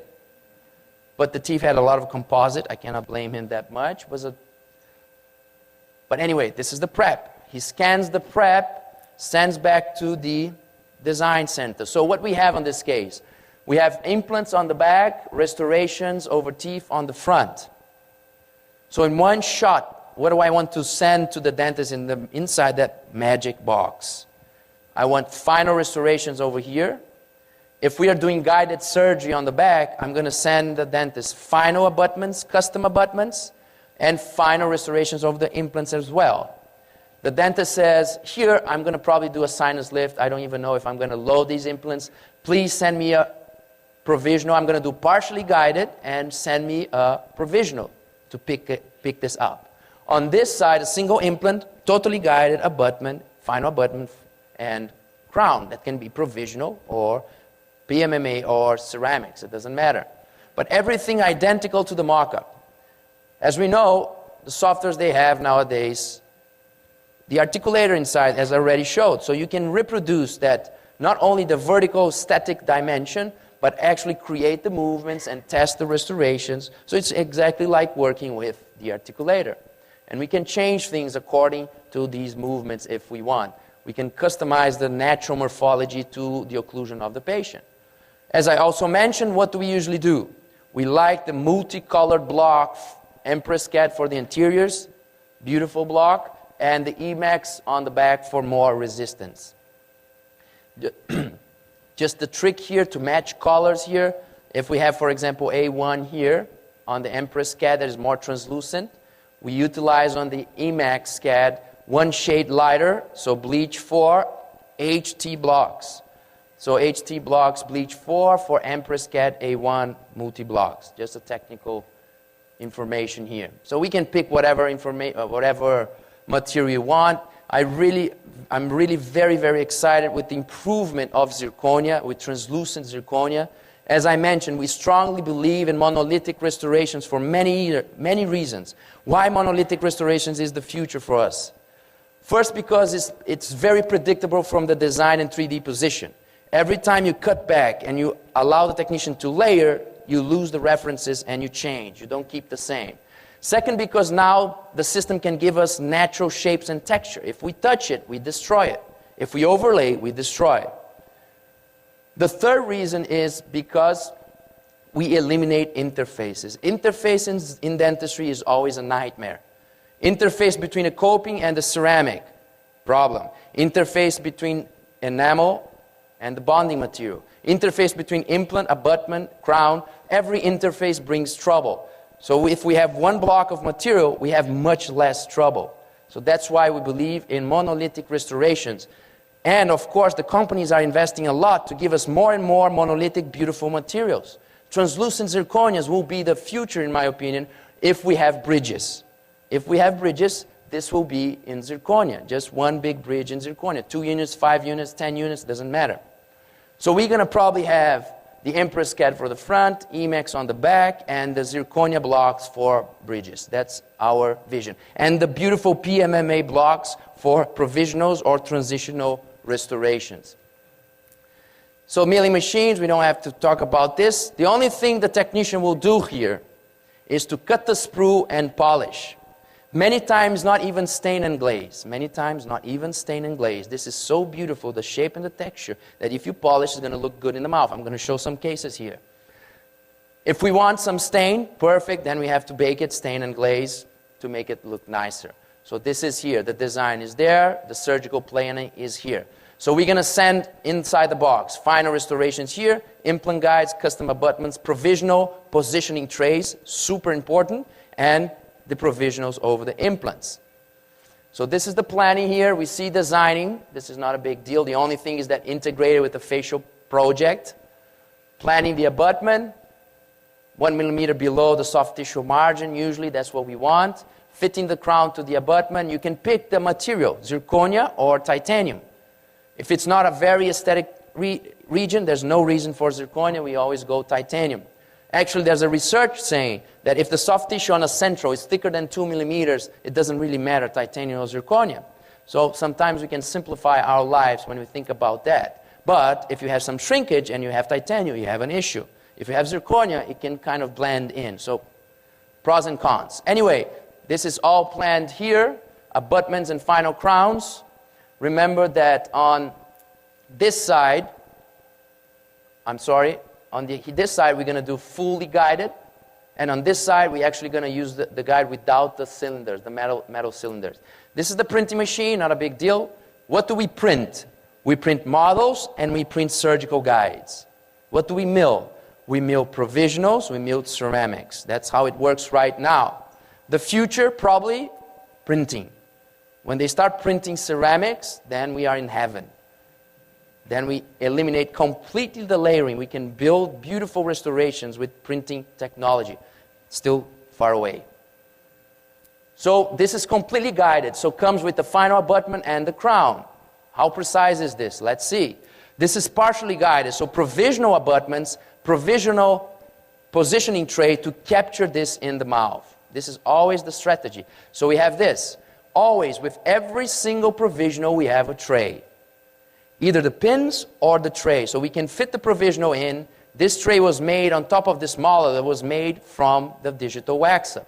Fit it in, put it back in, and capture the abutments. The same occlusion, same aesthetic position. There's no loose devices. So Teflon, acrylic, capture, remove the tray, unscrew, and finish outside the mouth. Now try in the restorations. No interproximal adjustment. This was amazing for us. We didn't even adjust on the solid model in this case. We don't recommend that. We recommend printing a model with the preps, finishing the restorations on this model, adjusting finishing line and interproximal lines. As this was a case that we were controlling everything, And we didn't have the time, we just went for it. And the interproximal contacts were there. We were flossing this, and we were amazed with the precision. Now, what we were really amazed was with the precision between the guided surgery here and the other crowns. We placed the abutment. Here we go. We placed the abutment. It's flipped, I'm sorry. We placed the abutment. We placed the final crown, the crown over the implant. We floss over here. Great contact. We put the crown, floss, great contact. Bite, very close to ideal. So it's just amazing how this is going so fast and improving so fast. This case was done at the clinic of Dr. Miguel Stanley in Lisbon, Portugal. And because it was the first time ever a case was done 100% digital workflow. We had the TV there, and the case went on TV, and the patient was there. This is 5 minutes after the surgery. He's standing up, final restorations, everything is in. A surgery that usually Miguel would take like 2 hours, 3 hours to do it, he did it in less than an hour. To place 2, 3, 5 implants, sinus lift, and loading the provisionals, with the provisionals. So this is the final smile. This is an iPhone video I did when he came out of the chair. No adjustments, no touch. This is his smile. This is the picture I showed him. You see this picture here? I took the iPhone video, I paused the video, I made a photo out of the video on my iPhone, and I turned the iPhone to the patient immediately after the surgery. So it takes seconds to create visual communication. And you can see his face looking at himself for the first time with the new smile. Before and after. Pretty happy with that. Final case. 11:30, right? So almost 1 hour still. Good. 12:15 we finish. But we were 10 minutes late. Come on, 10 minutes late. Whoever wants to leave 12:15 is fine. I'm going to continue until 12:25. Okay, video bite changes. What is the workflow here? So I'm going to combine these both cases with an orthognathic case that needs restorations plus orthognathic. Trying to explain the workflow of both. So how does this work over here? Patient comes in like this. Did an orthognathic surgery already. Relapse. Her parents are pissed. And it's funny, when people have problems with one dentist, they don't blame that dentist. They blame dentistry. They're mad with everybody. They come in like, you dentists, look what you did to my daughter. Huge surgery. You can imagine, orthognathic surgery is not like doing a class 5 type of restoration. And relapse open bite. So our orthognathic surgeon, Dr. Otávio Sintra, in my opinion, one of the best in Brazil, he was analyzing, first of all, why the relapse. Is it a problem at the TMJ reabsorbing here, or is it a problem of the surgical technique, lack of stability, and so on? So no overbite, overjet, and of course, her main complaint, her profile. She did the orthognathic surgery mainly because of her facial appearance, and everything was going back. Lip incompetence, convex profile, not very nice. Now we look inside the mouth and we see another problem. She's destroying her teeth. So we need to not only protect her teeth, but for Octavio, the main reason was lack of occlusal intercuspation to stabilize the new bite relationship and the facial situation. So for us, we need to reconstruct what is missing and create intercuspation. So now we have to go back to her parents and say, not only you have to redo the orthognathic surgery, but you have to do 28 restorations. You have to restore all your teeth. Now, this is a tough message to transmit, right? We better really gain their confidence first. So it's the same kind of strategy. Let's make something nice. Let's gain their trust. Let's make them confident. Let's give them something that they can enjoy, trust us, and then we can tell them the bad news. So what we do, photos, a couple of lines. Let's first of all identify if the upper jaw is on the right position, and maybe the orthognathic is only on the lower. That's better. So when we realized with the cephalometric analysis and the DSD that the upper jaw is actually just a matter of restoring the lost enamel, and we're going to have a very, very nice smile on the upper jaw. So the orthognathic will move only the lower jaw. Now, since we have to do tabletops on upper and lowers, this is the idea that Octavio brought to the table. Why not plan these restorations in advance, bond these restorations before orthognathic, and then making the orthognathic movement to allow for ideal clearance for prepless restorations all over. Because for us as a restorative dentist, if we are doing orthognathic surgery, it's something beautiful. It's like taking the model from the articulator and say, move with freedom and position it for your convenience. So we need to understand what is this convenience that we can create this clearance and everything to restore the patient. So this is the mock-up we did. Treatment plan was not presented to her yet. She came back with her mom only, thank God, because the father was big and strong. And we put the mock-up in, we take the photos, and we show to the patient. Say, look, we're going to explain the treatment plan for you, but let me show you something first. Put the mock-up in. There's no commitment. This goes in and out, no pain, so you can just do it and look at yourself. Take the photos and show the photos. No mirrors. Never, ever mirrors on the emotional smile design communication. The mirror connects to the rational side of the patient, and the patient will analyze rationally the mock-up, and you will miss the opportunity of making the patient fall in love with this vision. So always photos and videos, and present amazing photos and videos. You take 10 photos, just pick the best one. Because the first second, the first impact is the biggest one. If they see something beautiful, afterwards you can show technically everything. They're going to keep that beautiful image in their mind. So that is something simple to understand how the human brain works. So we take these nice images, we present these 2 slides to the patient. Mom and the patient sees that, and they start to hug each other. Say, we didn't say anything. They don't even know they're going to have to redo the surgery, and they're hugging each other. Say, cool. Now, what was cool was that I was with my camera in my hand, ready to go, by chance, and when they hug each other, I said, look at me, and I, click this photo. And they didn't know exactly why I took this photo. They kept looking to each other, hugging each other, talking about the smile, I like this, I like that, whatever. While they're doing that, they gave me 15 precious seconds. What do? I take this photo and I load into the big screen, and then after 5 minutes, they're looking at this photo. And the mother is, wow, I want to do it as well. True story. So we gain their confidence, their trust. We gain one new patient. The daughter said, I need to show Dad this photo. How nice is that? So we see that suddenly the patient jumps to your side.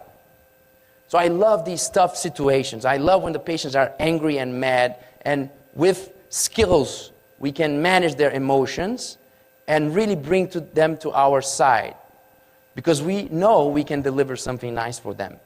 So this was a very nice image, very nice story that happened for real on this day. So they accepted the whole treatment. They accepted new surgery. They accepted doing 28 restorations, and they understood why we were doing that.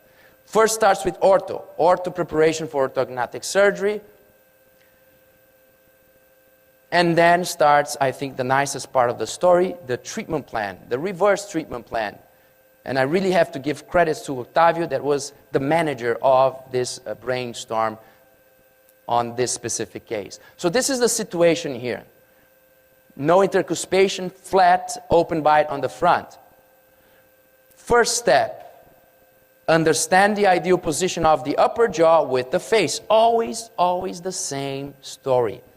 Identify the smile curve. Transfer this smile curve into a 3D model. The wax-up or the virtual wax-up. Then try this in the mouth for emotional reasons, case acceptance, but also because it's the first step to then treatment plan the case backwards. So this is what we know now. We know where we want this to be. Okay, that's great. Now we can start planning the rest. Now we also know that we need to close this bite. We need to move the chin forward. We need to rotate this jaw. So Octavio is planning this on the software here, rotating this and making everything touch. But why would we do that if we need to restore afterwards? So instead of planning this, what we're going to do is create the clearance with a pre-wax up of everything we want to do in every area that is missing enamel, and then reposition the jaw to allow for this perfect ideal clearance for the restorations. So what do we have? Always. And from now on, this becomes a vertical dimension case. So remember that case, patient, it's not orthognathic case, but you lost vertical, you lost structure. So we think the same way. We're going to re-establish the centric relation, open the dimension that we want, and then we're going to do tabletops, lower and upper, palatal restorations, and incisal partial restorations on the lower. Completely prepless. Even if we have to prep crowns in every tooth later, it doesn't matter. We're going to have these prepless restorations made on PMMA blocks, milled beautifully. We're going to bond everything in, permanently bonded, even though our provisionals. And then we're going to test drive the bite and the aesthetic design. The beauty is that we can always go back to exactly where the patient were, removing the restorations, or we can move forward when they feel comfortable and start transforming a full mouth rehabilitation into a single case. We can do one by one. We can do quadrant by quadrant. We can start from wherever the patient wants, anteriors, for example. So we transform complex cases into simple cases. What is the key? Occlusal knowledge. Understand what is going on, deprogram the patient, bite relationship on the new vertical dimension, register this. Then everything else is easy. You overlap this on the software, you design beautiful restorations, you mill, you bond. And many times we even bond over old restorations. Sometimes the patient has amalgams. It doesn't matter. We just bond on top of everything, adjust the occlusion, let the patient go, test drive. They come back. After a series of weeks, they're biting on the same place. You see how stable it is. You're comfortable. We can move to the next step. If you know the patient will use these transitional restorations for a short period of time, what we usually do is instead of single ones, we do 4, 4, 4, and 4. So it's easier to place. It's easier to remove. That's the only trick. But here on the palatal side, we do direct. You can do a direct composite or indirect, usually partial veneer here, and a little piece over there. So you stabilize completely. It's like in one shot, rehabilitating completely the patient and being able to test drive. So let's see what happens here. This is where we want the surgery to take us. So what is the best way to guide the surgeon? Because I say, Octavio, please give me on the surgery. He's going to start laughing at me. He say, how can I know exactly what position is this on the surgery, you know? So let's restore the patient before the surgery. It's going to look a little bit weird, but it makes a lot of sense. So what we do on the articulator, I'm going to create this position. So I'm going to cut the lower model, and for my convenience, I'm going to position this. So it's like taking upper and lower away from each other, doing ideal clearance, and then putting them together. And then finishing the occlusion. And then mounting again the lower. So then we have that nice wax up going on. Of course, nowadays, this is all CAD, much easier, much faster. You bring natural posterior morphology in, you do the tabletops upper and lower, you adjust the occlusion. It's just fantastic on the software. At that time, it's still conventional wax up. What do we do with this conventional wax up? We're going to transform them into transitional restorations to test drive, as I mentioned. No risks. So if you want to do chair side and not lab work or not CAD/CAM work, it's simple. This model, pretend this model is a printed model from the project. And you have a model with the Rio T. If you do a silicone on one, put some composite, press on the other, and chair side you can do beautiful restorations yourself. Do the little tabletops, the little partial veneers, upper and lower. Polish them, they look very nice because the morphology was completely natural. Back to the articulator, fine-tune the occlusion, adjust a little bit here and there, make it look nice, go back to the mouth. 2 days before the surgery, in this case, we bonded everything in. We didn't extend these veneers on the buccal, first because of path of insertion, second because we need the braces for the stabilization of the surgery. So this is what we did. Bonding uppers and lowers, tabletops, partial veneers on the lowers. Everything is in. What is the funny thing here? This is her bite. She's biting. Why? Because we can see where we're going. So 2 days only soft food, juices. That's why we do right before the surgery. And she was saying, the mom was saying, do you guys really know what you're doing? It looks like we don't, but trust us. So when she said that, I just put the picture, you know the picture of them hugging together? I just put the picture back in. And she forgot about it. So he's doing the final stents for the surgery. The plan, this is right after surgery. Everything, and he was like loving this. You can imagine releasing the lower jaw and just moving in, and the beautiful intercuspation is there, connecting them together, and that's it. Orthognathic surgeries are getting really much minimally invasive, very predictable, improving a lot. It's a big specialty in Brazil, together with plastic surgery. Amazing outcomes. So this is a couple weeks after. She's still swollen. A couple weeks after, we can see the stable bite, intercuspation. The restorations are there. So this is after surgery, smile, still swollen. Before and after. Now this is 1.5 years down the road. Because this was our concern. Occlusal stability. Articulation stability. Is everything stable? And it proved Otavio was right with the right intercuspation, with the right surgical procedure. 1.5 years, perfect bite. The only thing we did in 1.5 years was to switch the 4 anteriors. Slightly prep the buccal and bonded 4 minimally invasive veneers. Just because of aesthetic reasons, the gap of the composite was starting to show. So she asked us for this. Everything else is still the composite. Theoretically, provisional composite, that nowadays we cannot call provisional composite. Composite materials are amazing, and it can stay for a very long time. Until we are happy, the patient is happy, the composites are in. So we did here the veneers on the front, minimally invasive. Look at this view, overjet, overbite, great. You see the composite tabletops going on, the palatal restorations also in composite. Everything is in 1.5 years, 3 years down the road. Ceramic is doing great. Composites are still looking very nice. Everything is bond, a little bit of stain here. You can just polish this and continue with the same restorations. So everything is stable, occlusion, aesthetic, vertical dimension. From this view as well, 3 years down the road, you can see the composite tabletops up and lower. And even the partial veneers on the lowers are still there, finishing right here. She's still happy. This is her face after 3 years. Big smile before and after. She's happy. Mom is happy, doing her veneers also. We are happy. Dad didn't kill us. Profile, very nice. She's very happy with her profile. So this is Dr. Otavio Sintra. Tiago also worked on the case, and Adriano, my partner in the lab. So let me go into the final 2 topics, since we have half an hour. And this is the iPhone protocol. I know some people came just because of that, and I hold you until now. But how can we do this with the iPhone? Couple tricks. Do you trust me that this is an iPhone photo? Is this bad? Can you put a lecture together with this quality of photo?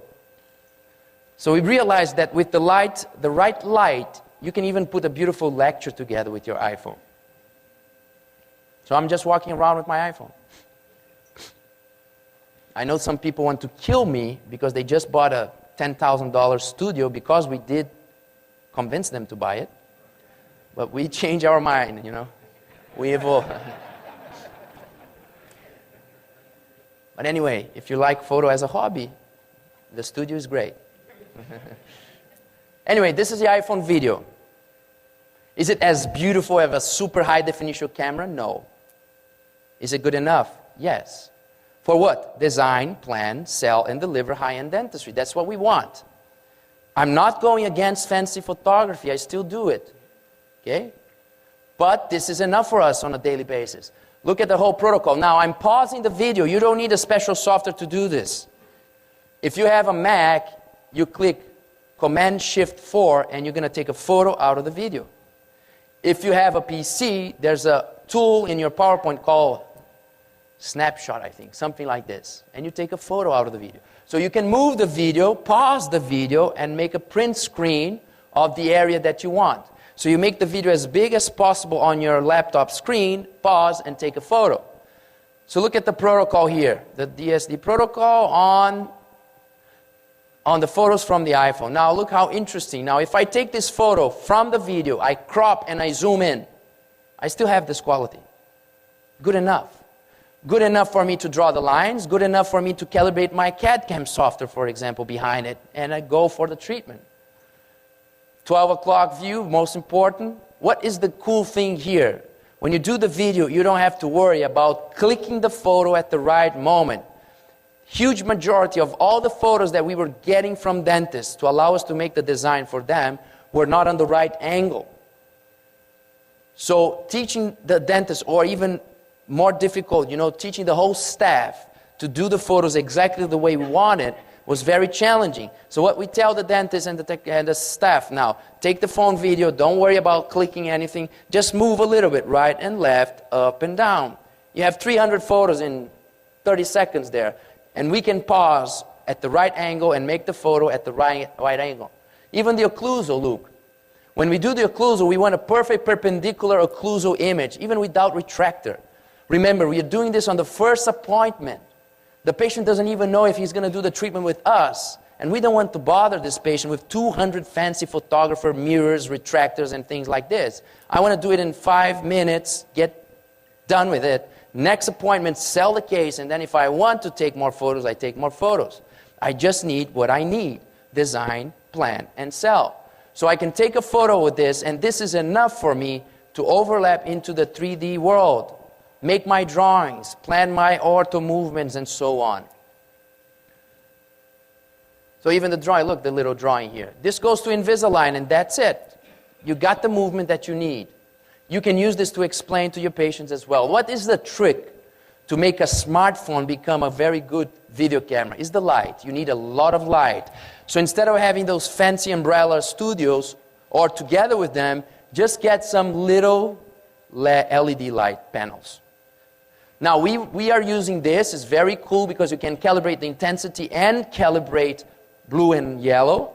But nowadays, we even found one that is even smaller and more than enough. This is like $300.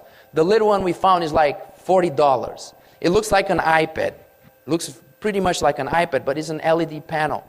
So you put these two things here on the patient's face, and your iPhone just makes amazing videos. Amazing videos. And if you want to be a little bit more fancy, put one on the back and you're going to have a very nice, beautiful white background. No shadows, no nothing. So just a quick example here. Pre-op video, casual video. We do a little interview with the patient here on the first appointment or on the day we're doing the mock-up. This is the day we are doing the mock-up. And we ask the patient simple questions. Why you're here, what you're looking for, what you don't like on your smile, what you like on your smile, what are your expectations, what you understand as a beautiful smile. Break the ice and have the patient to laugh, smile, move, stretch, relax. Do a little casual video. Pause, and these are all photos from the casual video. We put the mock-up in, make the same little video, photos from the video. And then we can continue. What is the other video that we do? We do a close-up video. The most powerful video to show to the patient is the close-up video. They never saw their smile so big. They can see absolutely everything. You know, all those details they're trying to explain to the patient, you don't need to explain. They will tell you. They will see it. Pictures from the video, I always pause the video in specific important moments and I do the pictures so I don't forget to talk about the details. Then we do the functional one. Look how nice. iPhone video. Look the beautiful occlusal or functional photo protocol I'm taking from the video. This took me 30 seconds to do this, and probably 3 minutes, 2 minutes to take these photos from this. You just make the video, drag into your laptop, and do the photo protocol. Now look how nice this is here. Since this is a video, you have hundreds of moments, thousands of moments.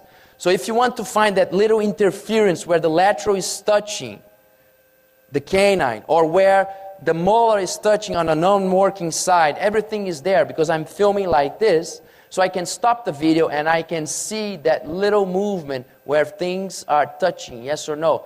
Look at this. Let's pretend this is a veneer. You do this video after you bond everything and you see this. You go there and you polish this, and then you have a better guidance. Just an example. So this functional video is amazing. So I ask the patient to chew, then I put my fingers and I guide the movement, and I say, canine guidance one side, canine guidance on the other side, anterior protrusive movement. And we have everything on this short little video. The other video that we do, occlusal video, to see the whole occlusal. This is not the DSD occlusal, because the DSD occlusal is completely perpendicular, so usually you don't see the molars. It's just for the smile frame. And then we go in the mouth and we film to see the whole arch, to see the whole structure with the iPhone. So we can make the photos out of it. These are photos from the iPhone video. And even if we crop and zoom in, this is a photo of a crop image of this image that was taken by the iPhone video. And it's still good enough for us to design, plan, and communicate with the patient. And of course, as I mentioned, even lectures nowadays, because if we add this is what we use, this little light here attached to your phone, so the LED lights, the little panels are mandatory for the facial videos, close-up videos.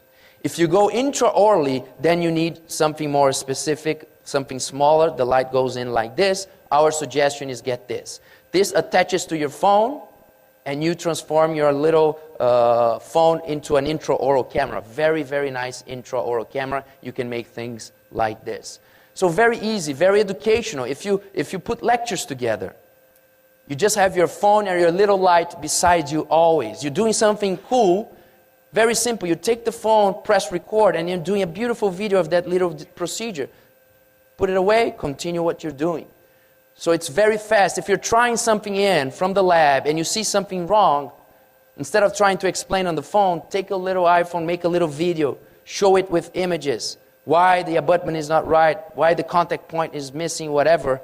Take this video, upload in 30 seconds. Your technician will have this information in his bench in front of him. So everything is super fast. So let's see a real case over here. Take the video, one photo, second photo. That's the protocol. That's the DSD protocol for the smile design. So one little video here for these two images. Second profile video, relaxed and smile. So you have relax and smile from this video. Third video, 12 o'clock video. One photo, make sure you're seeing the eyes, you're seeing the whole jaw, you're seeing the lower lip, you're seeing the incisal edge of the upper teeth. Occlusal, you can make from the model, you can make intraoral. So if you have a model already, the best is to make from the model, much easier. Smile design, very quickly here. Overlap the smile frame, frontal, 12 o'clock, occlusal. 2D becomes 3D, print the model, go for the mock-up. This is the mock-up. Look at here, she has a cross bite.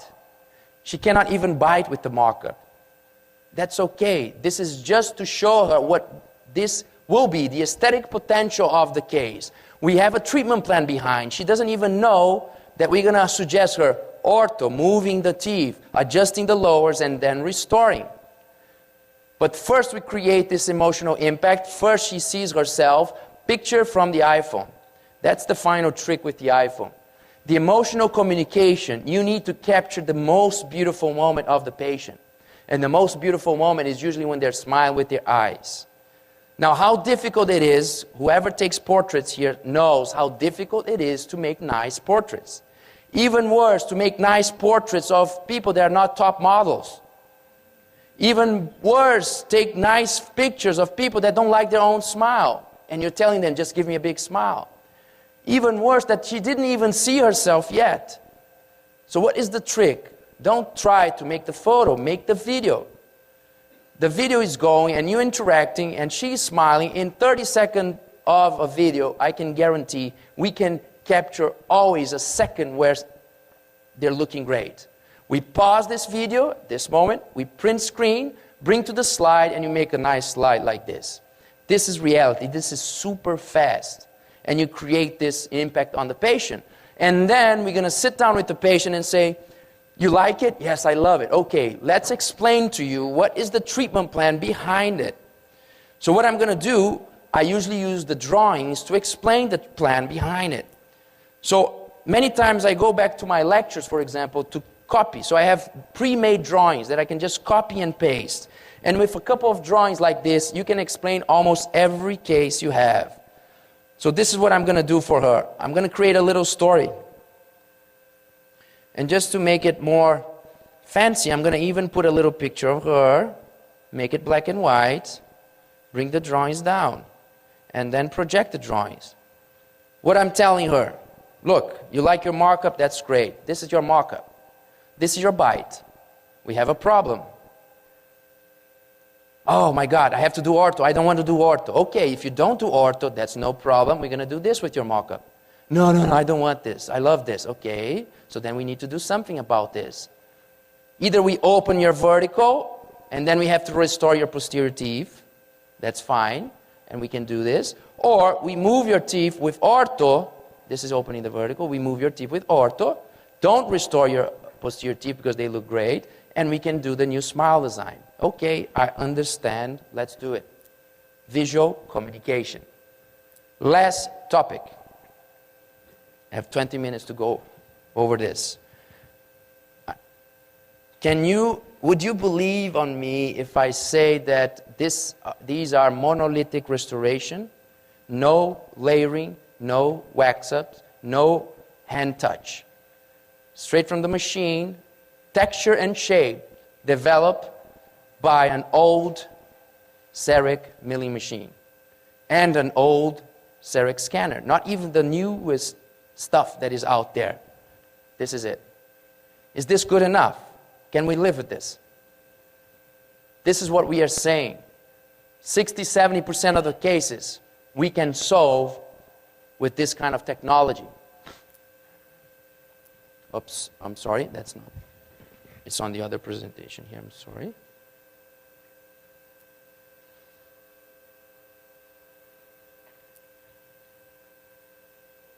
Oh, no, it's here. Okay. So when people say, no, CAD/CAM systems are not good for anterior restorations, we need to layer, we need to cut back, we need to do wax-ups, we need somebody good shaping and giving texture. We are blaming actually that the beauty of restorations and teeth come from the color and the layering. That's not true. The problem is the shape and the texture. If the software gives you an unnatural, ugly shape and texture, it doesn't matter how beautiful the ceramic is, it's going to look ugly.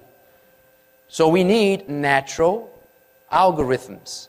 Our eyes can identify natural algorithms, and always our eyes will say this is beautiful. You can have the most white, usually people, dentists and technicians, even myself, complaining about patients are crazy, they want super white, it's going to look ugly. If you take a super white restoration and you make beautiful natural shape and morphology and texture, it's going to look beautiful. It's going to look beautiful. When we look at veneers, the thing is, if the color is a little bit more natural, it hides the fact that shape and texture is not ideal. Now, if we have a super white, it's going to highlight our human limitations. That is the problem. So if we have natural shape and texture, the smile will look beautiful. So the color is less important. What is actually important is the value. Not the color, not the internal characterization, the value. So the value means selecting the right block. It's not too gray, it's not too white. It's the right value. Right shape and texture, right 3D position with the face. This is the key for beautiful rehabilitation.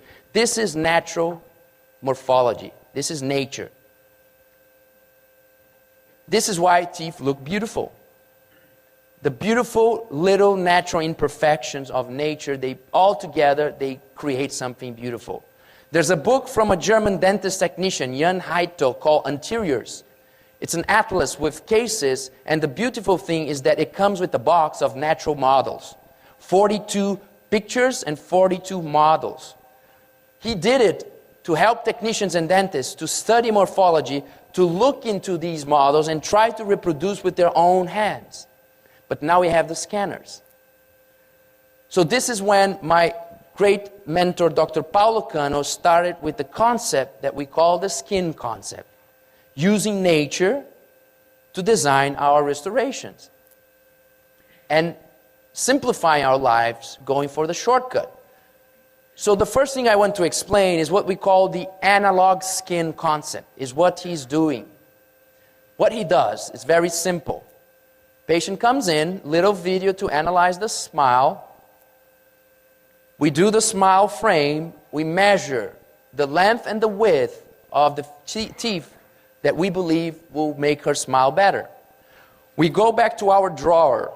Inside the drawer, you have 12 models from Jan Heito. From the 42 models, Paulo Cano selected the 12 best ones to simplify our lives that can cover everything. With the models, what you have is you have to select the models according to the space that you want. So every model has the measurement of width, length, central, lateral, canine. So you have to pick something that fits approximately to the frame here. You don't need to pick them from the same model, and this is another beautiful thing from nature.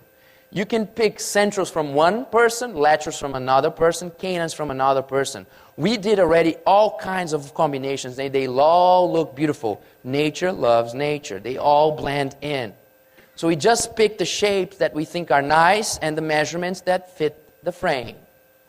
This is what we want, to bring this into her case. So what is the analog skin concept? It's half analog, half digital. The first half is analog. Every model comes with a silicone index.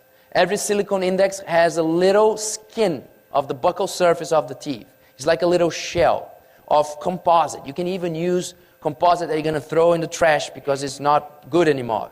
You just put that over there, light cure. So what we have is that the assistant also knows that the 12 models, the silicones are ready, and one set of skins are always there. So when we make the measurements, open the drawers, pick the teeth, pick the 6 anteriors that you want, and then what you do is you're going to fit them into the patient's mouth directly. So it's a direct mock-up you're going to do. It looks like nothing special, but the beauty of nature is inside here. You put a little bit of composite inside, you stick into the mouth, and sometimes it's even sticking too far out. No problem. We just want to make a nice setup to be able to show to the patient. So it's a direct motivational mock-up that we do. Put it in with some composite on the back, and this is the immediate mock-up done.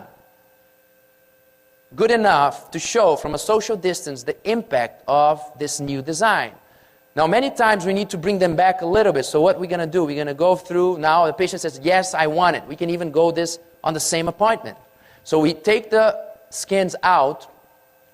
We will see where it's sticking out. We're going to do a little reduction of these areas and replace the skin now on a better position, ideal position. Then we scan this. When you look at the scan, it looks like it's not very nice. It looks like the scanner lost the details, but it's not true.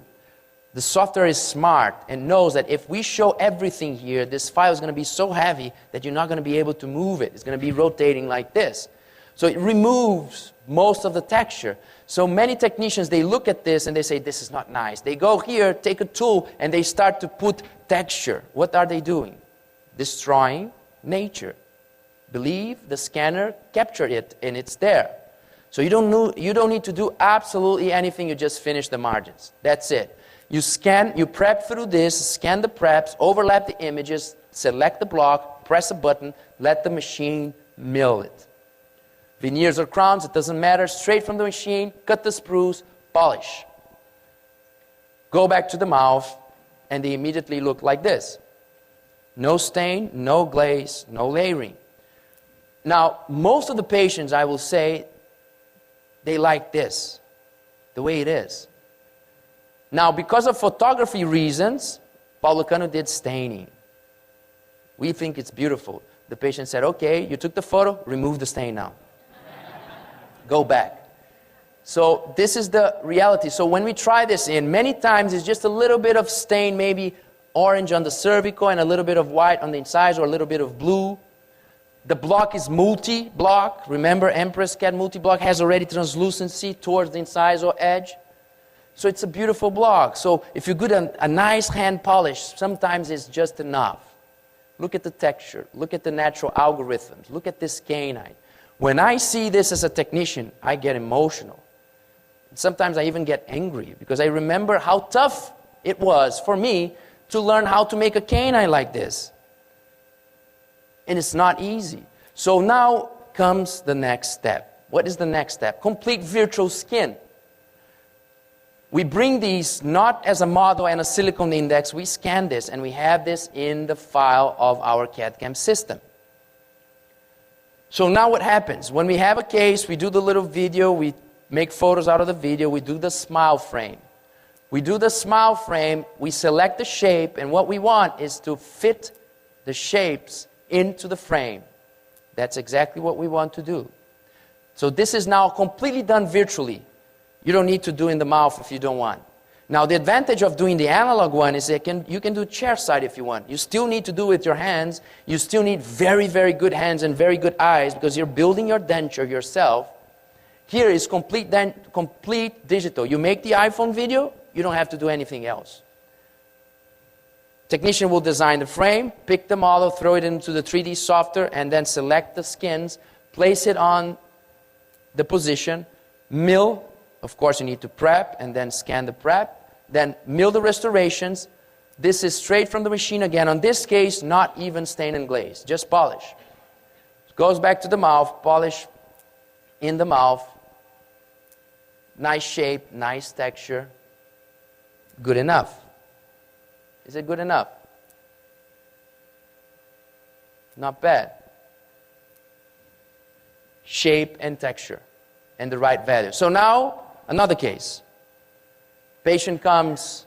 No, people say, now, come on, you're doing this with Paulo Cano, one of the best prosto dentist technician ceramists in the world. What happens if you bring this concept down to the lowest level possible? So let's try it. And that's how we actually tried the whole DSD concept. My whole career, I was lucky enough to work with amazing dentists. Now, let's bring this concept to a chain of 200 clinics where dentists don't give a damn about everything that we are talking about here. They work for a corporation, they want to get their money and run away. No motivation whatsoever. And they need to do dentistry. So we went to these clinics and we started to implement the whole concept from digital design, 3D planning, digital workflow, motivational mock-up, then the clinical steps guided by the smile design. The first thing that happened is that these clinics were actually, this chain of clinics is in Spain. We're talking about Spain going through the biggest recession in their history. Low-level chain of clinics in the countryside where people never sold a veneer in their lives. They don't know even what is an Invisalign. They say, my patient will never pay for anything fancy. They started to do the motivational mock-up, 1 month, 2 months. After 2 months, I get a call from the manager of the clinic saying, they are calling me back. The dentists are calling me back. And some of them are almost crying on the phone. They are selling veneers, 10, 12 veneers in one shot. They're selling ortho for the first time. They're doing aligners. They're prepping through the mock-up. They're doing crown lengthening guided by the smile design. They're placing implants according to the 3D software. It's making the process faster, and they're getting motivated again. So let's see one of these cases from one of these chain production clinics. Photos. Upload this to the 3D design center. We did the 3D design. simple digital wax up. Select the skin. Now goes prep, scan prep, overlap, mill. And I'm talking about not touching I was not even there. I'm looking at the pictures, okay? The technician that is doing this never did a ceramic in her life. The dentist has very little experience with this whole protocol. So the technician is what? Selecting the ingot, milling, getting away, cutting the sprue, polishing. The technician did one mistake here. I was not fast enough to tell her, don't overglaze. You're going to destroy natural morphology. Technicians, they sometimes, when they don't have experience, they like everything completely shiny. So she did that little mistake. You can see there's no detail on texture, but the main shape is there, the smile design project is there, and I can tell you the final outcome is not bad. Final outcome is not bad. Prep controlled by depth cutters based on the smile design project. Skin veneers with Empress Cat restorations, and that's the final result. So maybe we were lucky. This was one case. So let's see one final case before we leave, and I'm going to finish exactly on time. I'm impressed. Again, for a Brazilian, we usually don't finish on time. So we did another one. Now, of course, we did since 1 year hundreds of cases already, but this was another one of the first ones we did.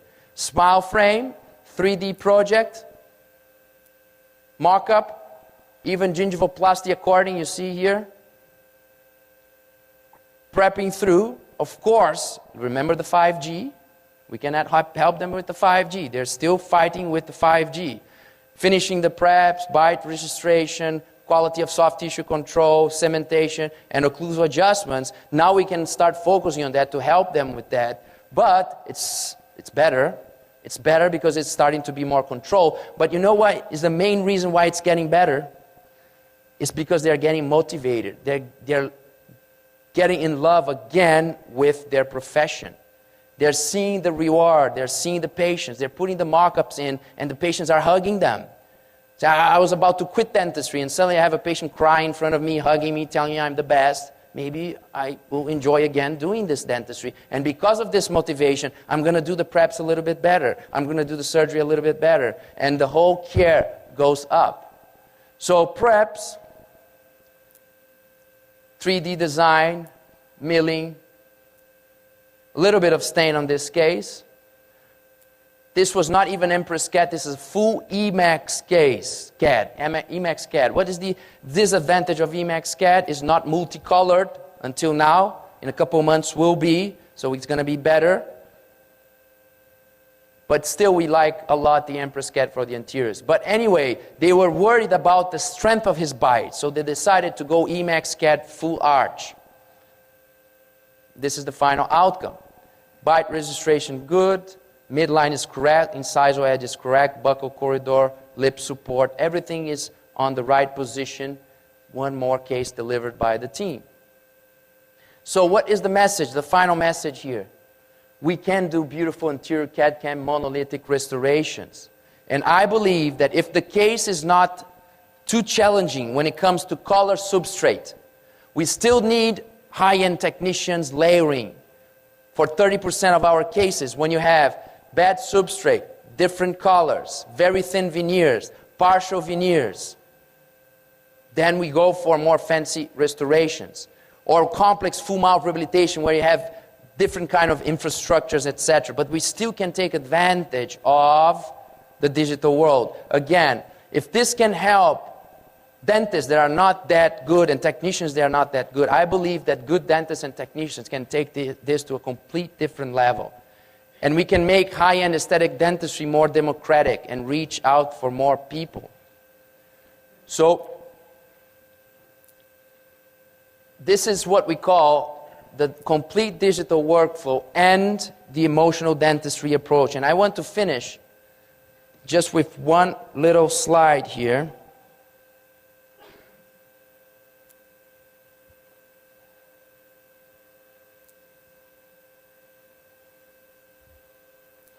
Where we have a video that shows quickly our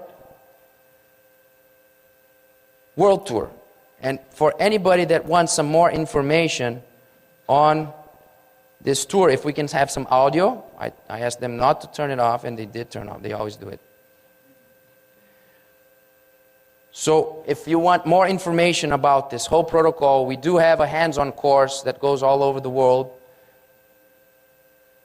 that will explain the concept with the hands-on, with live patient demonstration, with the skin concept, emotional dentistry approach, digital smile design, the virtual lab. Everything is demonstrated live on a 3-day program. And I'm just going to play the video here.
Thank you very much for your time.